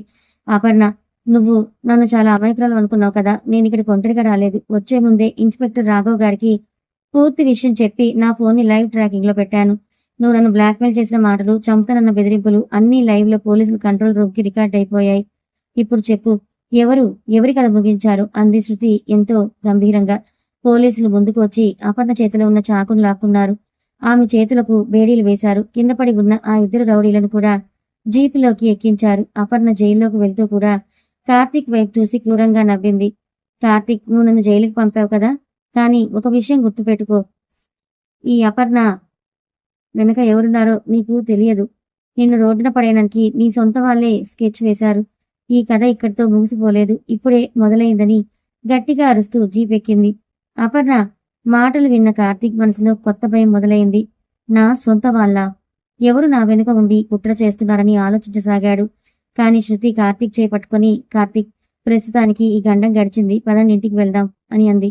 కార్తీక్ శృతిని కారులో కూర్చోబెట్టుకుని ఇంటి వైపు బయలుదేరాడు. ఆ రాత్రి ఇద్దరు ఇంట్లో కూర్చొని మాట్లాడుకున్నారు. కార్తీక్ శృతి కాళ్లకు దెబ్బ తగిలిన చోట మందు రాస్తున్నాడు. శృతి, నువ్వు నా కోసం ఇంత పెద్ద రిస్క్ తీసుకుంటావని అనుకోలేదు. థ్యాంక్ యూ అన్నాడు. భార్యాభర్తలు అన్నాక ఒకరికొకరు సాయం చేసుకోకపోతే ఎలా కార్తీక్? అయినా ఆ అపర్ణ వెళ్తూ వెళ్తూ ఏదో సొంత వాళ్ళ గురించి మాట్లాడింది. నీకెవరి మీదైనా అనుమానంగా ఉందా అని అడిగింది శృతి. కార్తీక్ కొద్దిసేపు ఆలోచించి, నాకు తెలిసి నా శ్రేయస్సు కోరేవారే తప్ప నా శత్రువులెవరూ లేరు శృతి. తను ఏదో మనల్ని భయపెట్టడానికి అలా అని ఉంటుందిలే అన్నాడు. కానీ అదే సమయంలో కార్తీక్ ఫోన్కి ఒక కొత్త నెంబర్ నుంచి మెసేజ్ వచ్చింది. ఆ మెసేజ్ చూసిన కార్తీక్ ముఖం ఒక్కసారిగా తెల్లబడిపోయింది. అందులో రాసి ఉంది, అపర్ణ జైలుకు వెళ్ళినా నేను బయటే ఉన్నాను కార్తీక్. నీ ఆస్తి మొత్తం నా చేతుల్లోకి వచ్చే వరకు నేను నిద్రపోను. నీ తదుపరి నరకం రేపటి నుంచే మొదలవుతుంది. కార్తీక్ ఆ మెసేజ్ చూసి భయంతో వణికిపోయాడు. శృతికి ఆ మెసేజ్ చూపించకుండా ఫోన్ దాచేశాడు. అసలు ఆ మెసేజ్ పంపిన సొంత వ్యక్తి ఎవరు? కార్తీక్ జీవితంలోకి రాబోతున్న ఆ కొత్త శత్రువు ఎవరు? ప్రశాంతంగా మారిన వారి జీవితంలో ఈ కొత్త తుఫాను మళ్ళీ ఎలాంటి మలుపు తుఫాను తీసుకురాబోతుంది? ఫ్యాక్టరీలో అపర్ణ అంతం ముగిసి ఆమె జైలు పాలైనప్పటికీ కార్తీక్ మనసు ప్రశాంతత దొరకలేదు. ఆ రాత్రి బెడ్రూమ్‌లో క్లాక్ ముళ్ళు టిక్ టిక్ అంటూ తిరుగుతున్న శబ్దం కార్తీక్ గుండె చప్పుడులా వేగంగా వినిపిస్తోంది. పక్కనే శృతి అలసటతో నిద్రపోతోంది. ఆమె కాళ్లకు తగిలిన గాయానికి కట్టిన కట్టును చూస్తుంటే కార్తీక్ మనసు విలవిల్లాడుతుంది. తన భార్య తన కోసం ప్రాణాలకి తెగించిందని ఒకవైపు గర్వంగా ఉన్నా అపర్ణ వెళ్తూ వెళ్తూ అన్న మాటలు, ఆ తర్వాత ఫోన్‌కి వచ్చిన సీక్రెట్ మెసేజ్ అతని నిద్రను దూరం చేశాయి. నీ ఆస్తి మొత్తం నా చేతుల్లోకి వచ్చే వరకు నిద్రపోను. నీ తదుపరి నరకం రేపట్నుంచి మొదలవుతుంది. అసలు ఆ మెసేజ్ పంపింది ఎవరు? ఆ సొంత వ్యక్తి ఎవరు? కార్తీక్ మంచంపై నుంచి లేచి బాల్కనీలోకి వచ్చాడు. చీకటి ఆకాశం వైపు చూస్తూ తన కుటుంబ సభ్యులందరి ముఖాలని మనసులో గుర్తు చేసుకోవడానికి ప్రయత్నిస్తున్నాడు. కార్తీక్ తండ్రి చిన్నప్పుడే చనిపోయారు. తల్లి కూడా 2 ఏళ్ల క్రితం అనారోగ్యంతో కన్నుమూశారు. ఇక సొంతం అనుకోవడానికి కార్తీక్ పెద్దగా ఎవరూ లేరు. ఉన్నదల్లా చిన్నప్పటి నుంచి అండగా నిలిచానని చెప్పుకుని అతని మేనమామ సూర్యం మరియు ఆఫీసులో ప్రాణ స్నేహితుడుగా ఉండే బిజినెస్ పార్ట్నర్ విక్రమ్ మాత్రమే. మామయ్య సూర్యం గారా? లేదు లేదు, ఆయన నా తండ్రి లాంటివాడు. నా పెళ్లి దగ్గరుండి జరిపించాడు. ఆస్తి విషయంలో ఆయన నేనెప్పుడూ ఎదురు చెప్పలేదు. మరి ఎవరు? విక్రమా? వాడు నా కాలేజీ ఫ్రెండ్. కంపెనీ షేర్లలో ఇద్దరికీ సమాన వాటా ఉంది. వాడు నన్ను ఎందుకు ఉంచాలని చూస్తాడు? కార్తీక్ తల పట్టుకున్నాడు. ఆలోచనలు ఎక్కువై తల పగిలిపోతున్నట్టుగా అనిపించింది. సరిగ్గా అదే సమయంలో వెనుక నుండి శృతి వచ్చి అతని భుజంపై చేయి వేసింది. కార్తీక్ ఇంకా నిద్రపోలేదా? ఆ మెసేజ్ గురించి ఆలోచిస్తున్నారా అని అంది. కార్తీక్ ఒక్కసారిగా ఉలికిపడ్డాడు. శృతి, నీకు ఎలా తెలిసింది అన్నాడు కంగారుగా. నిన్న రాత్రి మీరు ఫోన్ దాస్తున్నప్పుడే నేను మీ కళ్ళలో భయాన్ని చూశాను కార్తీక్. భార్యాభర్తల మధ్య దాపరికాలు ఎందుకు? ఆ మెసేజ్ నాకు చూపించండి అంది శృతి నమ్మకంగా. కార్తీక్ నిస్సహాయంగా ఫోన్ తీసి ఆమెకు చూపించాడు. శృతికి ఆ మెసేజ్ చదివి కొద్దిసేపు నిశ్శబ్దంగా ఉండిపోయింది. ఆమె కళ్ళల్లో భయం లేదు, ఒక తీక్షణమైన ఆలోచన కనిపించింది. కార్తీక్ అనుమానంతో మనశ్శాంతి పాడు చేసుకోవద్దు.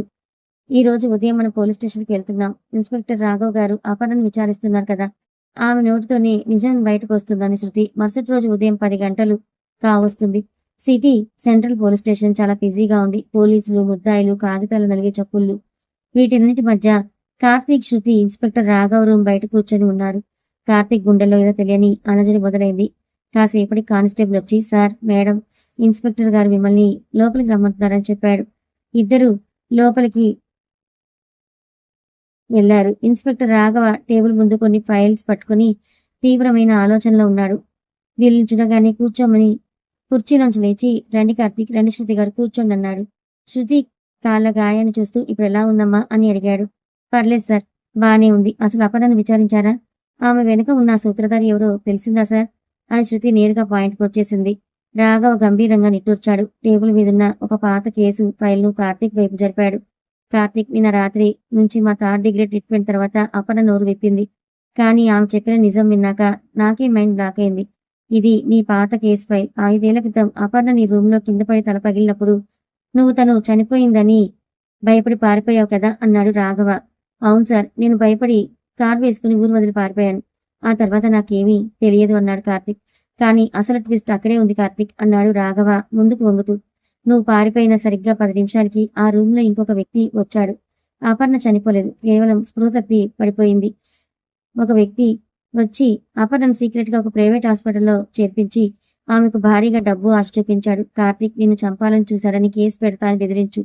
వాడు భయపడి లండన్ పారిపోతాడు, లేదా ఆస్తి మొత్తం నా పేరిట రాస్తాడని అపర్ణతో ప్లాన్ చేయించింది ఆ వ్యక్తి.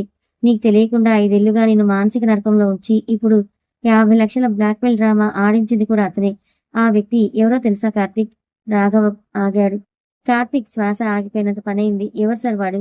నా జీవితాన్ని నాశనం చేసిన ఆ దుర్మార్గుడెవరు అని అరిచాడు. రాఘవ ఫైల్ ఓపెన్ చేసి అందులో ఉన్న ఒక ఫోటోను చూపించాడు. ఇతనే నీ సొంత మేనమామ సూర్యం.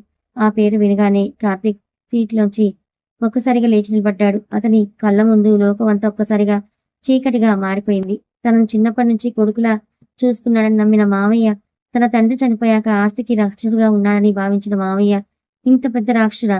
లేదు సార్, ఇది అబద్ధం. మా మామయ్య అలా చేయడు. అపర్ణ తనను తప్పుదో పట్టించడానికే ఇలా అబద్ధాలు చెప్తోంది అని కార్తీక్ నమ్మలేక ఏడవడం మొదలుపెట్టాడు. కానీ రాఘవ టేబుల్ కింద ఉన్న ఒక ఆడియో రికార్డర్ని ప్లే చేశాడు. అందులో అపర్ణ వాయిస్ స్పష్టంగా వినిపిస్తుంది. అవును సార్, నన్ను వాడుకోండి అని చెప్పింది సూర్యం గారే.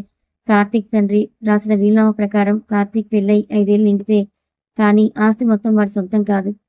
ఒకవేళ ఆ 5 ఏళ్లలో వాడు ఏదైనా క్రైమ్ కేసులో ఇరుక్కుంటే ఆస్తి మొత్తం కేర్ టేకర్గా ఉన్న సూర్యం చేతికి వస్తుంది. అందుకే సూర్యం నన్ను వాడుకొని కార్తీక్ని భయపెట్టాడు.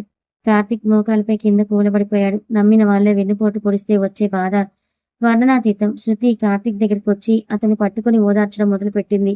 కార్తీక్, దయచేసి ధైర్యంగా ఉండండి. మన శత్రువు ఎవరో ఇప్పుడు మనకు బాగా తెలిసిపోయింది కదా. మనం ఏడవకూడదు, పోరాడాలి అంది కళ్ళల్లో నిప్పులు చెరుగుతూ. ఇన్స్పెక్టర్ రాఘవ తన టీంను అలర్ట్ చేశాడు. సూర్య ఇంటిని ముట్టడించండి. వాడు సిటీ దాటి వెళ్లకుండా ఎయిర్పోర్ట్, రైల్వే స్టేషన్ దగ్గర సెక్యూరిటీని పెంచండి అని ఆర్డర్ ఇచ్చాడు. కార్తీక్, శృతి పోలీస్ స్టేషన్ నుంచి ఇంటికి తిరిగి వచ్చారు. ఇల్లంతా వారికిప్పుడు ఒక శ్మశానంలా అనిపిస్తోంది. సూర్య, మావయ్య తమ ఇంట్లోనే ఉంటూ తమతో కలిసి భోజనం చేస్తూ తమ వెనుకే ఇంత పెద్ద గోతి తీశాడని తలుచుకుంటేనే కార్తీక్ అసహ్యం వేసింది. సరిగ్గా మధ్యాహ్నం 2 గంటల సమయంలో కార్తీక్ ఫోన్ మోగింది. అది సూర్యం నెంబర్ కాదు, ఒక ల్యాండ్లైన్ నెంబర్. కార్తీక్ వణుకుతున్న చేతులతో ఫోన్ లిఫ్ట్ చేసి స్పీకర్ ఆన్ చేశాడు. శృతి కూడా పక్కనే వచ్చి నిలబడింది. అవతల నుంచి సూర్యం గొంతు వినిపించింది. ఆ గొంతులో ఎప్పుడూ ఉండే ఆ పాత ప్రేమ లేదు, ఒక క్రూరమైన నవ్వు ఉంది. హహా, కార్తీక్ బాబు, ఎలా ఉన్నావు? అపర్ణ పోలీసులు నిజం చెప్పేసిందని నాకు తెలిసిందిలే. అందుకే నేను ముందే సిటీ దాటి సేఫ్ ప్లేస్కి వచ్చేసానన్నాడు సూర్యం. కార్తీక్ కోపంతో ఊగిపోతూ, మావయ్య, నిన్ను నా తండ్రిలా చూసుకున్నాను కదా. రాక్షుడా, నన్ను 5 ఏళ్లుగా చంపకుండా చంపావు. నా సంసారాన్ని కూల్చాలని చూశావు. నిన్ను వదిలిపెట్టాను. పోలీసులు నిన్ను నడి రోడ్డు మీద లాక్కుంటూ వెళ్తారని అరిచాడు. రే కార్తీక్, నోరు మూయ్. సూర్యం గొంతం కరుగ్గా మారింది. పోలీసులు నన్నేం చేయలేరు, ఎందుకంటే నా దగ్గర లీగల్ పత్రాలున్నాయి. మీ నాన్న చనిపోయే ముందే కంపెనీ షేర్లలో 60% నా పేరిట రాస్తూ ఒక సీక్రెట్ బాండ్ పేపర్ మీద సంతకం చేశాడు. ఆ విషయం నీకు తెలియదు. ఇన్నాళ్ళు నువ్వు కష్టపడి సంపాదించిన సాఫ్ట్వేర్ కంపెనీ ప్రాజెక్టులు, ఆస్తి అన్నీ లీగల్గా వచ్చే వారమే నా చేతికి వస్తున్నాయి. నువ్వు నీ పెళ్ళాం నడి రోడ్డున పడటం ఖాయం. నన్ను పట్టుకోవాలని చూస్తే మీ ఇద్దరి శవాలు కూడా దొరకవు, జాగ్రత్త అని చెప్పి సూర్యం ఫోన్ని కట్ చేశాడు. సూర్యం చెప్పినట్టే జరిగింది. మరుసటి రోజు ఉదయం కార్తీక్ ఆఫీస్కి వెళ్లేసరికి అక్కడ కోర్టు బెయిల్స్ నిలబడి ఉన్నాడు. అతని చేతిలో ఒక లీగల్ నోటీస్ ఉంది. సూర్యం కోర్టులో ఒక నకిలీ పిటిషన్ వేశాడు. కార్తీక్ మానసిక స్థితి సరిగ్గా లేదని, అతని కంపెనీని నడపడానికి అనర్హుడని, కాబట్టి కంపెనీ అధికారాలు, బ్యాంక్ అకౌంట్స్ అన్నీ తాత్కాలికంగా సూర్యం పేరు మీదకు బదిలీ చేయాలని ఆ నోటీసు సారాంశం. కంపెనీ బోర్డు మెంబర్స్ అందరూ కార్తీక్ ని అనుమానంగా చూడటం మొదలుపెట్టారు. కార్తీక్ గారు, ఈ లీగల్ ఇష్యూ క్లియర్ అయ్యే వరకు మీరు ఆఫీస్ బాధ్యతలకు దూరంగా ఉండాలి. బ్యాంక్ అకౌంట్స్ అన్నీ సీజ్ అయ్యాయి అని లీగల్ టీం చెప్పింది. కార్తీక్ ₹1 కూడా డ్రా చేయలేని పరిస్థితి ఏర్పడింది. ఆఫీస్ నుంచి బయటకు వస్తున్నప్పుడు అతని కాళ్ళు తడబడ్డాయి. 5 ఏళ్లుగా రాత్రి మొగలు కష్టపడి నిర్మించిన సామ్రాజ్యం ఒకే ఒక్క రోజులో చేజారిపోతోంది. ఇంటికి వచ్చి సోఫాలో తల పట్టుకుని కూర్చున్నాడు. శృతి వచ్చి అతని పక్కన కూర్చుంది. కార్తీక్, మన ఆస్తి పోయినా పర్వాలేదు, కానీ ఆ దుర్మార్గుడికి లొంగిపోవద్దు. వాడు మనల్ని మానసికంగా దెబ్బతీయాలని చూస్తున్నాడు. వాడు వేసిన నకిలీ పత్రాల వెనుక ఉన్న అసలు గుట్టును మనం లీగల్గా ఎదుర్కోవాలంది శృతి. ఎలా శృతి? మన అకౌంట్స్ అన్నీ సీజ్ అయ్యాయి కదా. లాయర్ను పెట్టుకోవడానికి కూడా మన దగ్గర డబ్బు లేదు. మామయ్య వెనుక ఎవరో పెద్ద లీగల్ అడ్వైజరే ఉన్నారు. వాళ్ళను పూర్తిగా రోడ్డున పడేశారు అన్నాడు కార్తీక్ నిరాశగా. శృతి కార్తీక్ కళ్ళలోకి చూసింది. ఆ కళ్ళల్లో ఒక కొత్త దృఢత్వం కనిపించింది. డబ్బు లేకపోతే ఏమేం కార్తీక్, మన దగ్గర సత్యం ఉంది. ఈ సూర్యం మావయ్య ఆట కట్టించడానికి నేను ఒక ప్లాన్ వేస్తున్నాను. రేపు నేను సూర్యం మావయ్య రహస్య స్థావరం ఎక్కడుందో కనుక్కుంటాను. వాడు మనల్ని రోడ్డు పడేయడం కాదు కార్తీక్, వాడిని జైలు చీకట్లోకి ఎలా నెట్టాలో ఈ శృతి చూపిస్తుంది అన్నది. కానీ ఆ రాత్రి వారు ఊహించని మరో భయంకరమైన ప్రమాదం వారి తలుపు తట్టింది. కిటికీ అద్దాలు పగిలి లోపలికి ఒక పెట్రోల్ బాంబు పడింది. ఇల్లంతా ఒక్కసారిగా మంటలు చెలరేగాయి. శృతి గట్టిగా అరిచింది. సూర్యం మనుషులు ఇంటి బయట కర్రలతో నిలబడి ఉన్నారు. పెట్రోల్ బాంబు కిటికీ అద్దాలను పగలగొట్టుకుంటూ వచ్చి బెడ్రూమ్ మధ్యలో పడటంతో ఒక్కసారిగా పెద్ద ఎత్తున మంటలు చెలరేగాయి. క్షణాల్లో ఆ మంటలు బెడ్రూమ్ తెరలకు, మంచానికి, అక్కడ ఉన్న సోఫాకు అంటుకున్నాయి. గదంతా దట్టమైన నల్లటి పొగతో నిండిపోయింది. ఊపిరి పీల్చుకోవడం కూడా కష్టంగా మారింది. కార్తీక్, కార్తీక్ ఎక్కడున్నారు అని శృతి గట్టిగా అరిచింది. పొగ వల్ల కళ్ళు సరిగ్గా కనిపించడం లేదు. గొంతులో మంట పుడుతోంది. కార్తీక్ మంటల అవతల వైపు నుండి దగ్గుతూ, శృతి, నేను ఇక్కడే ఉన్నాను, కంగారు పడకు, కిందకి వంగు, పొగ పైకుంటుంది, కింద గాలి దొరుకుతుంది అని అరుస్తూ శృతి వైపు రావడానికే ప్రయత్నిస్తున్నాడు. కానీ వారి మధ్యలో మంటలు గోడలా లేచాయి. బయట నుంచి సూర్యం పంపిన రౌడీల అరుపులు, నవ్వులు స్పష్టంగా వినిపిస్తున్నాయి. కాలిపోవాలి, లోపల ఉన్న ఇద్దరు బూడిదైపోవాలి, అప్పుడే మన బాస్కి ఆస్తి దక్కుతుందని ఒక రౌడీ బయట నుండి అరుస్తున్నాడు. వాళ్ళ ఇంటి ప్రధాన ద్వారానికి బయట నుండే గొల్లెం పెట్టేసి పెట్రోల్ వేసి నిప్పు పెట్టారు. అంటే లోపల ఉన్న వాళ్ళు బయటకు వచ్చే దారే లేదు. శృతి భయంతో వణికిపోలేదు. ఆమెకు తెలుసు ఈ సమయంలో కంగారు పడితే ఇద్దరి ప్రాణాలు గాల్లో కలిసిపోతాయని. ఆమె బెడ్ పక్కన ఉన్న వాటర్ జగ్ తీసుకొని అందులో ఉన్న నీళ్లను దుప్పటిపై పోసింది. తడి దుప్పటిని ఒంటిపై కప్పుకొని మంటలను దాటుకుంటూ కార్తీక్ దగ్గరికి వెళ్ళింది. కార్తీక్ చేతిని గట్టిగా పట్టుకుంది. కార్తీక్, మెయిన్ డోర్ కాలిపోతుంది. మనం బాల్కనీ గుండా కిందకి దూకడం తప్ప మరో దారి లేదు అంది శృతి. కానీ శృతి, ఇది సెకండ్ ఫ్లోర్, దూకితే కాళ్ళు విరిగిపోతాయి. పైగా కింద వాళ్ళ మనుషులు కర్రలతో ఉన్నారన్నాడు కార్తీక్ దగ్గుతూ. ఇక్కడ ఉంటే కాలి చచ్చిపోతాం కార్తీక్, దూకితే బ్రతికే ఛాన్స్ ఉంది, రండి అంటూ శృతి కార్తీక్ ను బాల్కనీ వైపుకు తీసుకెళ్ళింది. బాల్కనీ కింద సూర్యం పంపిన ముగ్గురు రౌడీలు నిలబడి ఉన్నారు. పైనుండి పొగ రావడం చూసి వాళ్ళు నవ్వుకుంటున్నారు. కార్తీక్ బాల్కనీలో ఉన్న ఒక పెద్ద ఇనుప కడ్డీను తీసుకొని కింద ఉన్న రౌడీల మీదకు విసిరాడు. అలా ఒకటి తలపైన పట్టడంతో వాడు అక్కడే స్పృహ తప్పి పడిపోయాడు. మిగతా ఇద్దరు కంగారు పడేలోపు కార్తీక్ బాల్కనీ తీసుకున్న ఒక పెద్ద బెడ్షీట్ ను తాడ్లా కట్టి మొదట శృతిని కిందకు దించాడు. ఆ తర్వాత తను కూడా కిందకు దూకాడు. కార్తీక్ కిందకు దూకగానే మిగిలిన ఇద్దరు రౌడీలు వాళ్ళ చేతిలో ఉన్న ఇనుప రాడ్లతో కార్తీక్ వీపుపై కాళ్ళపై దాడి చేశారు. కార్తీక్ మంటల్లో పొగ పీల్చడం వల్ల అప్పటికి చాలా బలహీనంగా ఉన్నాడు. ఆ దెబ్బలకి అతను కింద పడిపోయాడు. కార్తీక్ అని శృతి గట్టిగా అరిచింది. రౌడీలు కార్తీక్ ను దారుణంగా కొడుతున్నారు. కార్తీక్ ముఖం నుండి రక్తం కారుతోంది. వాడు స్పృహ కోల్పోయే స్థితికి వచ్చాడు. శృతి చుట్టూ చూసింది. అక్కడ రోడ్డు పక్కన కట్టెలు పెట్టే ఒక పెద్ద గొడ్డలి కనిపించింది. ఈ 5 ఏళ్లలో శృతి ఎప్పుడు ఒక చిన్న చీమను కూడా చంపలేదు. కానీ ఈ రోజు తన కళ్ళ ముందు తన భర్తను చంపడానికి చూస్తున్న రాక్షసులను చూశాక ఆమెలోని గృహిణి మాయమైపోయింది. ఒక చండీ అవతార వ్యక్తింది. పరిగెత్తుకుంటూ వెళ్లి ఆ గొడ్డలిని చేతిలోకి తీసుకుంది.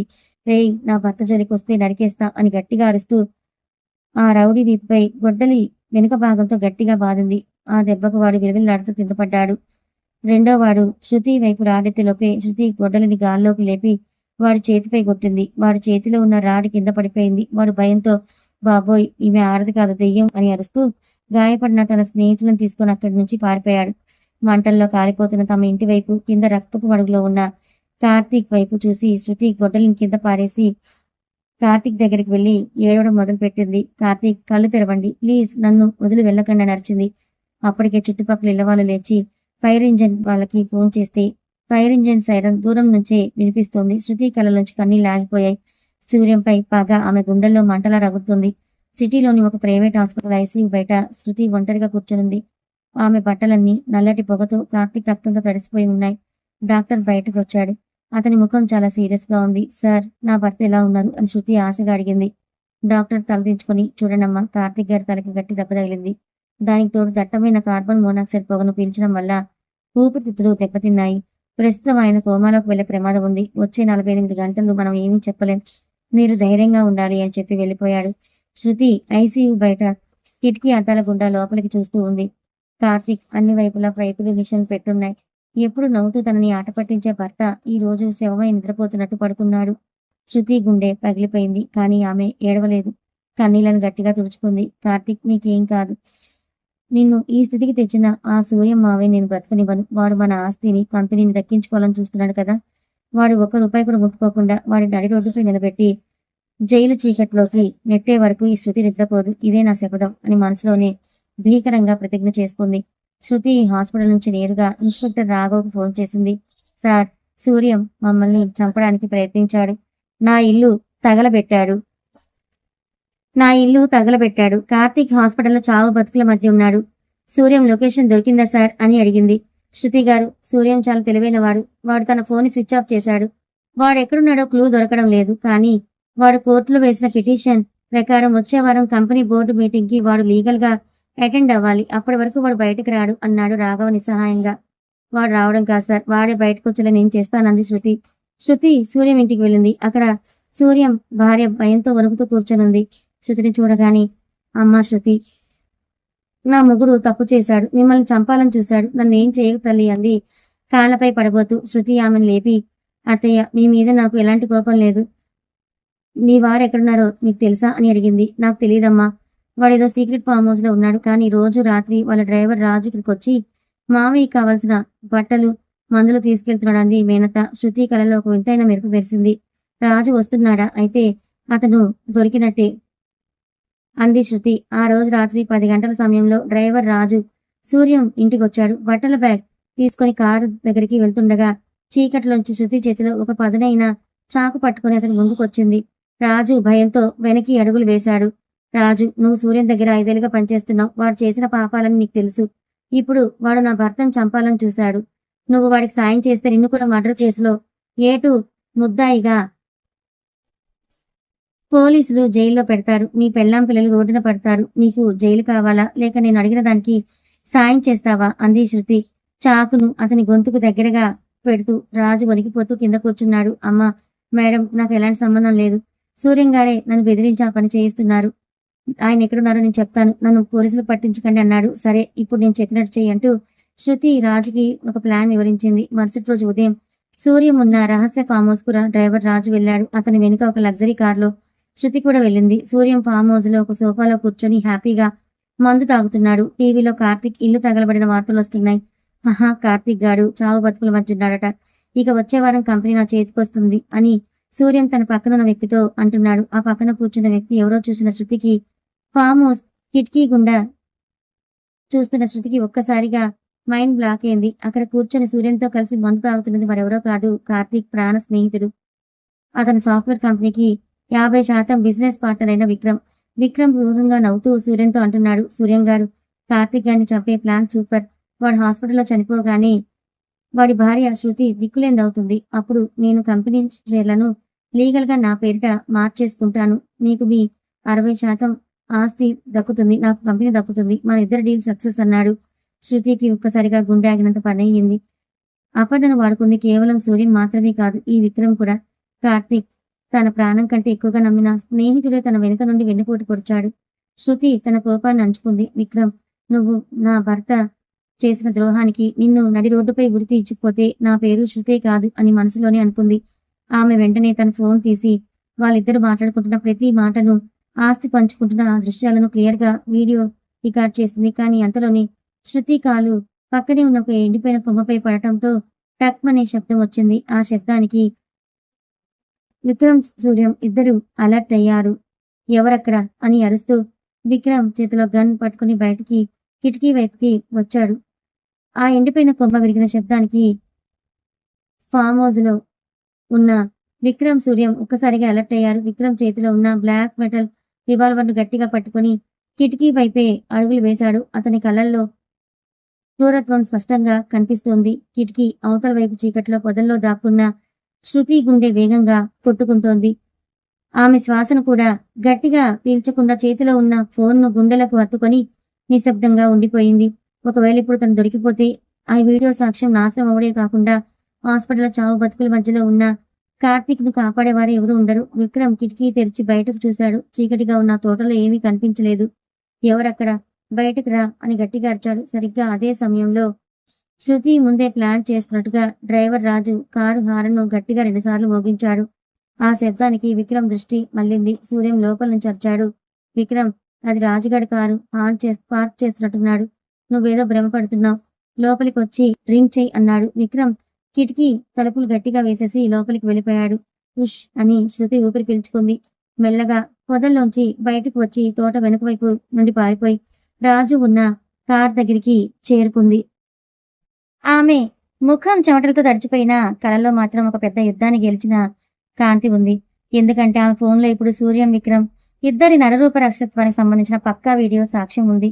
రాజు వెంటనే కార్ స్టార్ట్ చేయి, మనం ఇక్కడ నుంచి త్వరగా వెళ్ళిపోవాలని అంది. శృతి కారు చీకట్లో దూసుకొని వెళ్ళింది. శృతి నేరుగా హాస్పిటల్కు చేరుకుంది. అప్పటికే సమయం రాత్రి 1 గంట కావస్తోంది. ఐసీయూ బయట డాక్టర్ నిలబడి ఉన్నాడు. శృతిని చూడగానే అతని ముఖంలో ఒక చిన్న నవ్వు కనిపించింది. డాక్టర్ సార్, కార్తీక్ ఎలా ఉన్నారు అని శృతి కంగారుగా అడిగింది.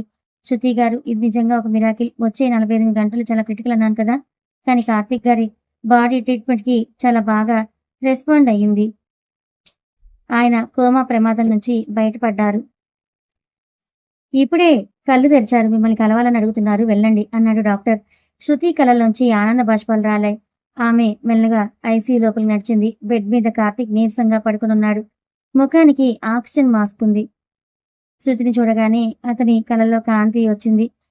మాస్క్ ను మెల్లగా పక్కకు జరుపుతూ శృతి అన్నాడు చాలా తక్కువ గొంతుతో. శృతి అతని చేతిని తన 2 చేతుల్లోకి తీసుకొని ముద్దు పెట్టుకుంది.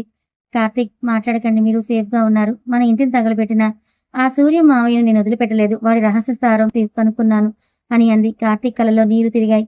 శృతి, మావయ్య నన్ను చంపాలని చూశాడా? ఆస్తి కోసం ఇంతగా దిగజారాడా అన్నాడు బాధగా. కార్తీక్, అంతకంటే పెద్ద నిజం ఒకటి ఉంది. మీరు ధైర్యంగా వినాలి. మిమ్మల్ని ముంచాలని చూస్తుంది కేవలం సూర్య మావయ్య మాత్రమే కాదు, మీ ప్రాణ స్నేహితుడు విక్రమ్ కూడా వాడితో చేతులు కలిపాడు అంటూ శృతి తన ఫోన్లో రికార్డ్ చేసిన వీడియోను కార్తీక్ చూపించింది. ఆ వీడియోలో విక్రమ్ మాట్లాడుతున్న మాటలు విన్న కార్తీక్ గుండె ముక్కలైపోయింది. 5 ఏళ్లుగా తను నమ్మిన స్నేహం, తన ప్రాణం ఇచ్చిన పార్ట్నర్షిప్ అంతా ఒక పెద్ద అబద్ధమా? విక్రమ్, నువ్వు కూడా నన్ను మోసం చేశావా? నేను నీకేం తక్కువ చేశాన్రా అని కార్తీక్ బెడ్ మీద ఏడవడం మొదలుపెట్టాడు. శృతి అతని కన్నీళ్లను తుడిచింది. కార్తీక్, ఏడవకండి. వాళ్ళు మనల్ని మానసికంగా దెబ్బతీసి వచ్చే వారం జరిగే బోర్డు మీటింగ్లో కంపెనీని లాక్కోవాలని చూస్తున్నారు. కానీ నేను వాళ్ళకి అవకాశం ఇవ్వను. ఈ శృతి వేసే ఎదురు ప్లాన్కి ఆ ఇద్దరు రాక్షసులు నడి రోడ్డున పడటం ఖాయం. మీరు నాకు సాయం చేస్తారా అంది శృతి. కార్తీక్ శృతి చేతిని గట్టిగా నొక్కాడు. అతని కళ్ళల్లో బాధపోయి పగ వచ్చింది. చెప్పు శృతి, నేనేం చెయ్యాలి అన్నాడు. మరుసటి రోజు ఉదయం శృతి ఇన్స్పెక్టర్ రాఘవ్ను హాస్పిటల్కి పిలిపించింది. కార్తీక్, శృతి, రాఘవ ముగ్గురు కలిసి ఒక సీక్రెట్ ప్లాన్ డిజైన్ చేశారు. సార్, ఈ వీడియో సాక్ష్యంతో మనం వాళ్ళని ఇప్పుడే అరెస్ట్ చేయొచ్చు. కానీ అలా చేస్తే విక్రమ్ చాలా తెలివిగా లాయర్లను పెట్టుకుని బెయిల్పై బయటకు వచ్చేస్తాడు. ఎందుకంటే కంపెనీ లీగల్ డాక్యుమెంట్స్ అన్ని విక్రమ్ చేతిలో ఉన్నాయి. వాడు కోర్టులో ఈ వీడియో ఫేక్ అని వాదించే అవకాశం ఉంది. కాబట్టి వాళ్ళ నోటితోనే వాళ్ళ క్రైమ్ను అందరి ముందు ఒప్పించాలంది శృతి. మరి దానికి నువ్వు ఏం చేయబోతున్నావు శృతి గారు అని అడిగాడు ఇన్స్పెక్టర్ రాఘవ. విక్రమ్కు ఒక బలహీనత ఉంది సార్, అత్యాశ. కార్తీక్ చనిపోయాడని వాడికి తెలిస్తే వాడు ఆనందంతో లీగల్ పత్రాలన్నీ పట్టుకుని వెంటనే బయటకు వస్తాడు. మనం కార్తీక్ చనిపోయినట్టుగా ఒక ఫేక్ డ్రామా ఆడాలి అంది శృతి. ప్లాన్ ప్రకారం మరుసటి రోజు ఉదయం సిటీలోని ప్రముఖ న్యూస్ ఛానల్స్ అన్నింటిలో ఒక బ్రేకింగ్ న్యూస్ వచ్చింది. ప్రముఖ సాఫ్ట్వేర్ కంపెనీ ఎండీ కార్తీక్ నిన్న రాత్రి హాస్పిటల్లో చికిత్స పొందుతూ మరణించారు. మంటల్లో తీవ్రంగా గాయపడటం వల్ల ఆయన చనిపోయినట్టు డాక్టర్లు ధృవీకరించారు. ఈ వార్త టీవీలో రాగానే ఫామ్ హౌస్ లో ఉన్న విక్రమ్, సూర్య ఇద్దరు ఆనందంతో గాల్లో తేలిపోయారు. మందు గ్లాసులు ఒకరికొకరు తగిలించుకుంటూ సెలబ్రేట్ చేసుకున్నారు. ఆహా విక్రమ్, ఇక మన దారి క్లియర్ అయిపోయింది. ఆ కార్తీక్ గాడు లగేజ్ సర్దేశాడు. ఇప్పుడు వాడి కంపెనీ ఆస్తి అన్నీ మనవే అన్నాడు సూర్యం క్రూరంగా నవ్వుతూ. అవును సూర్యం గారు, రేపే కంపెనీ బోర్డు మీటింగ్ ని అరేంజ్ చేస్తున్నాను. కార్తీక్ భార్య శృతికి కంపెనీ షేర్ల మీద ఎలాంటి హక్కులు లేకుండా సైన్ చేయించుకుందాం. వాడు చనిపోయాడు కాబట్టి లీగల్ గా పార్ట్నర్ అయిన నాకే పూర్తి అధికారాలు వస్తాయి అన్నాడు విక్రమ్ కళ్ళలో అత్యాశతో. కార్తీక్ చనిపోయాడనే వార్త విన్న శృతి తెల్లటి చీర కట్టుకుని ఏడుస్తున్నట్టు నటిస్తూ సూర్యం ఇంటికి వెళ్ళింది. సూర్యం, విక్రమ్ ఇద్దరు అక్కడ హాల్లో కూర్చున్నారు. శృతిని చూడగానే వాళ్ళ ముఖంలో నకిలీ జాలిని ప్రదర్శించారు. అయ్యో శృతి అమ్మ, ఎంత కష్టం వచ్చింది తల్లి. నా అల్లుడు కార్తీక్ ఇంత త్వరగా మమ్మల్ని వదిలి వెళ్తాడని అనుకోలేదంటూ సూర్యం ముసలి కన్నీళ్లు కార్చాడు. విక్రమ్ కూడా ముందుకొచ్చి, శృతి, కార్తీక్ నా బెస్ట్ ఫ్రెండ్. వాడు లేడనే నిజాన్ని తట్టుకోలేకపోతున్నాను. కానీ లీగల్ గా కంపెనీని కాపాడుకోవాలి కదా. ఇదిగో ఈ పేపర్ల మీద సంతకం పెట్టు శృతి. కంపెనీ బాధ్యతలు నా పేరిట మారిస్తే నీకు కావాల్సిన సెటిల్మెంట్ అమౌంట్ నేను ఇస్తాను అన్నాడు ఒక ఫైల్ ని ఆమె ముందుకు జరుపుతూ. శృతి ఆ పేపర్లను చూసింది. అందులో కార్తీక్ ఆస్తి మొత్తం విక్రమ్, సూర్యంల పేరిట బదిలీ అవుతున్నట్టుగా రాసింది. శృతి మనసులోనే నవ్వుకుంది. మీ మరణ శాసనం మీరే రాసుకుంటున్నారా అని అనుకుంది. శృతి కన్నీళ్లు తుడుచుకుంటూ, మామయ్య, విక్రమ్, కార్తీక్ లేని ఈ జీవితం నాకొద్దు. ఆస్తితో నాకు పనే ఉంది. కానీ ఈ పేపర్లపై నేను ఇక్కడ సంతకం పెట్టను.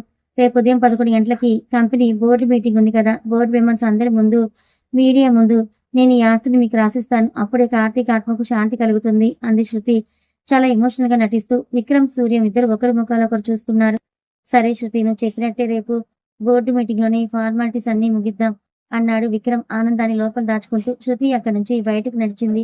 ఆమె వెళ్తానంటే ఆమె వెనుక ఒక పెద్ద సైన్యం ఉన్నట్టు ఆమె నడకంలో ధైర్యం కనిపించింది. మరుసటి రోజు ఉదయం 11 గంటలకు కావస్తుంది. Karthik software company main conference hall చాలా బిజీగా ఉంది.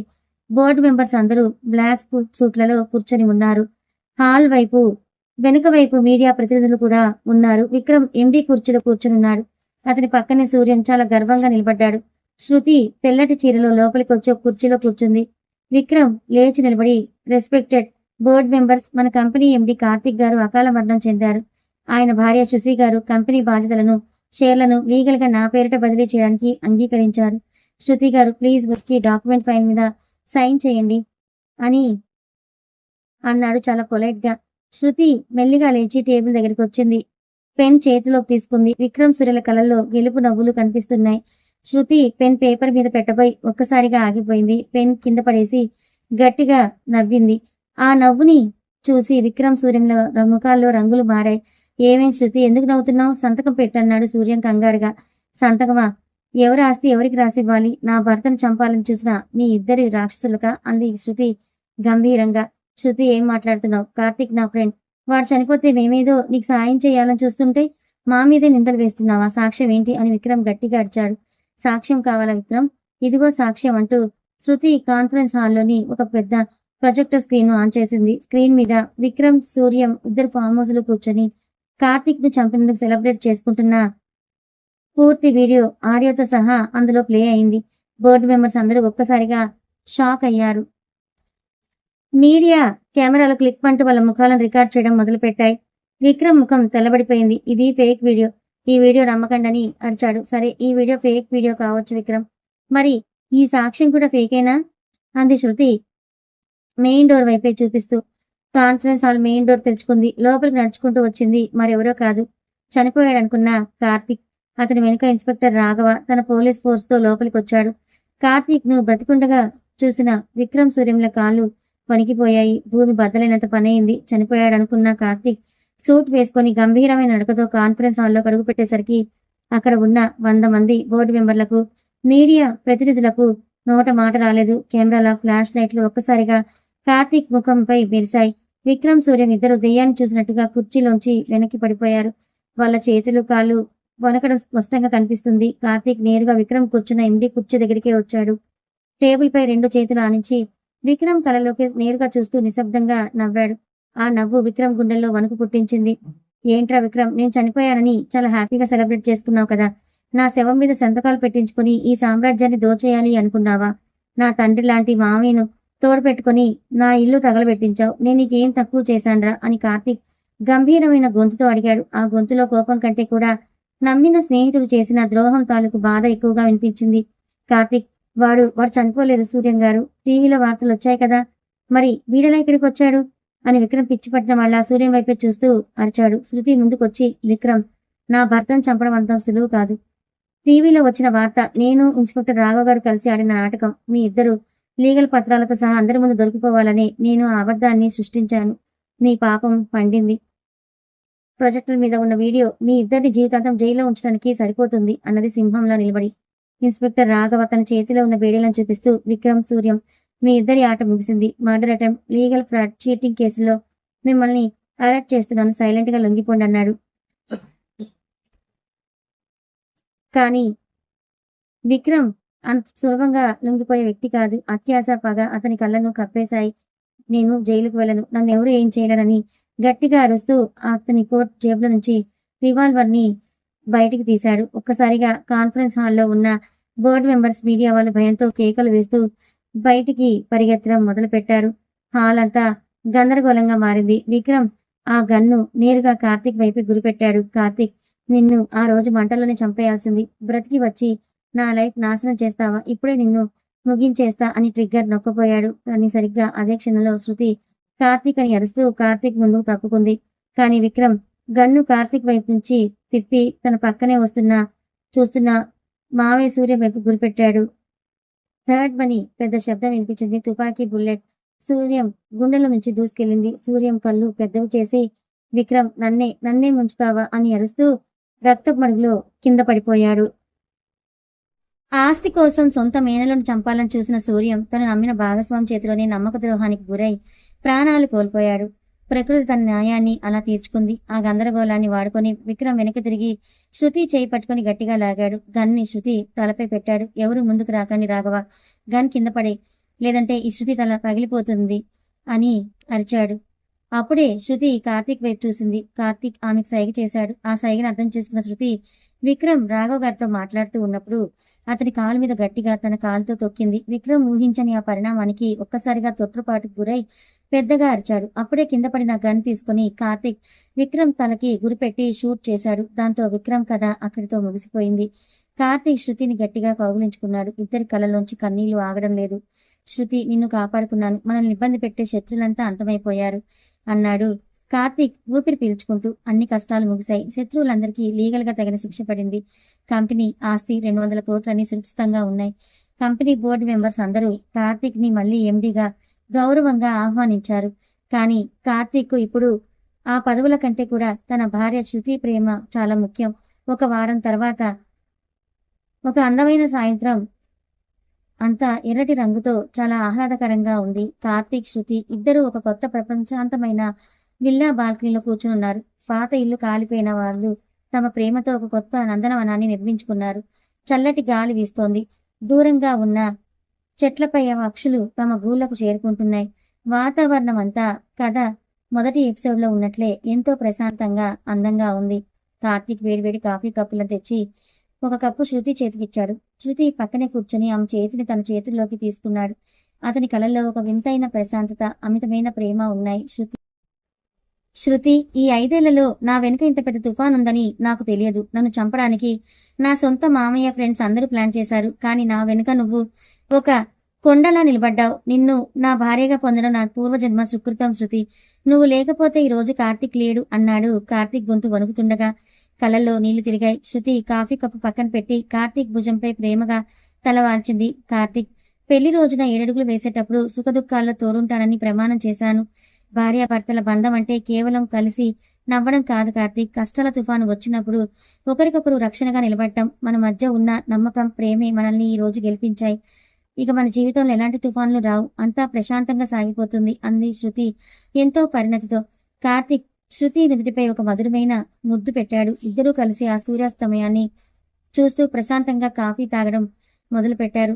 ఒకరి మనసును మరొకరి మనసై సాగిన వారి ప్రేమయాను అన్ని అడ్డంకుల్ని దాటుకుని చివరకు ఒక అందమైన తీరానికి చేరుకుంది. కథ అయిపోయింది. చూశారు కదా ఫ్రెండ్స్, భార్యాభర్తల మధ్య ఉండాల్సింది కేవలం పెద్ద పెద్ద గిఫ్ట్లు కాదు, ఒకరినొకరు ప్రాణంగా నమ్మే చిన్న మనసు. శృతి తన నమ్మకంతో, ధైర్యంతో ఒక పెద్ద శత్రువుల సైన్యాన్ని ఓడించి తన భర్తను, తన సంసారాన్ని కాపాడుకుంది. సహధర్మచారిణి అనే పేరుని సార్థకత చేసుకుని నిలబెట్టుకుంది. మరి ఈ కథ మీకు ఎలా అనిపించింది? నచ్చిందా? నచ్చితే లైక్ చేయండి, మరి కొంతమందికి షేర్ చేయండి. ఇలాంటి మరిన్ని మంచి కథల కోసం మన ఛానల్ని సబ్స్క్రైబ్ చేసుకోండి. Thank you so much for watching.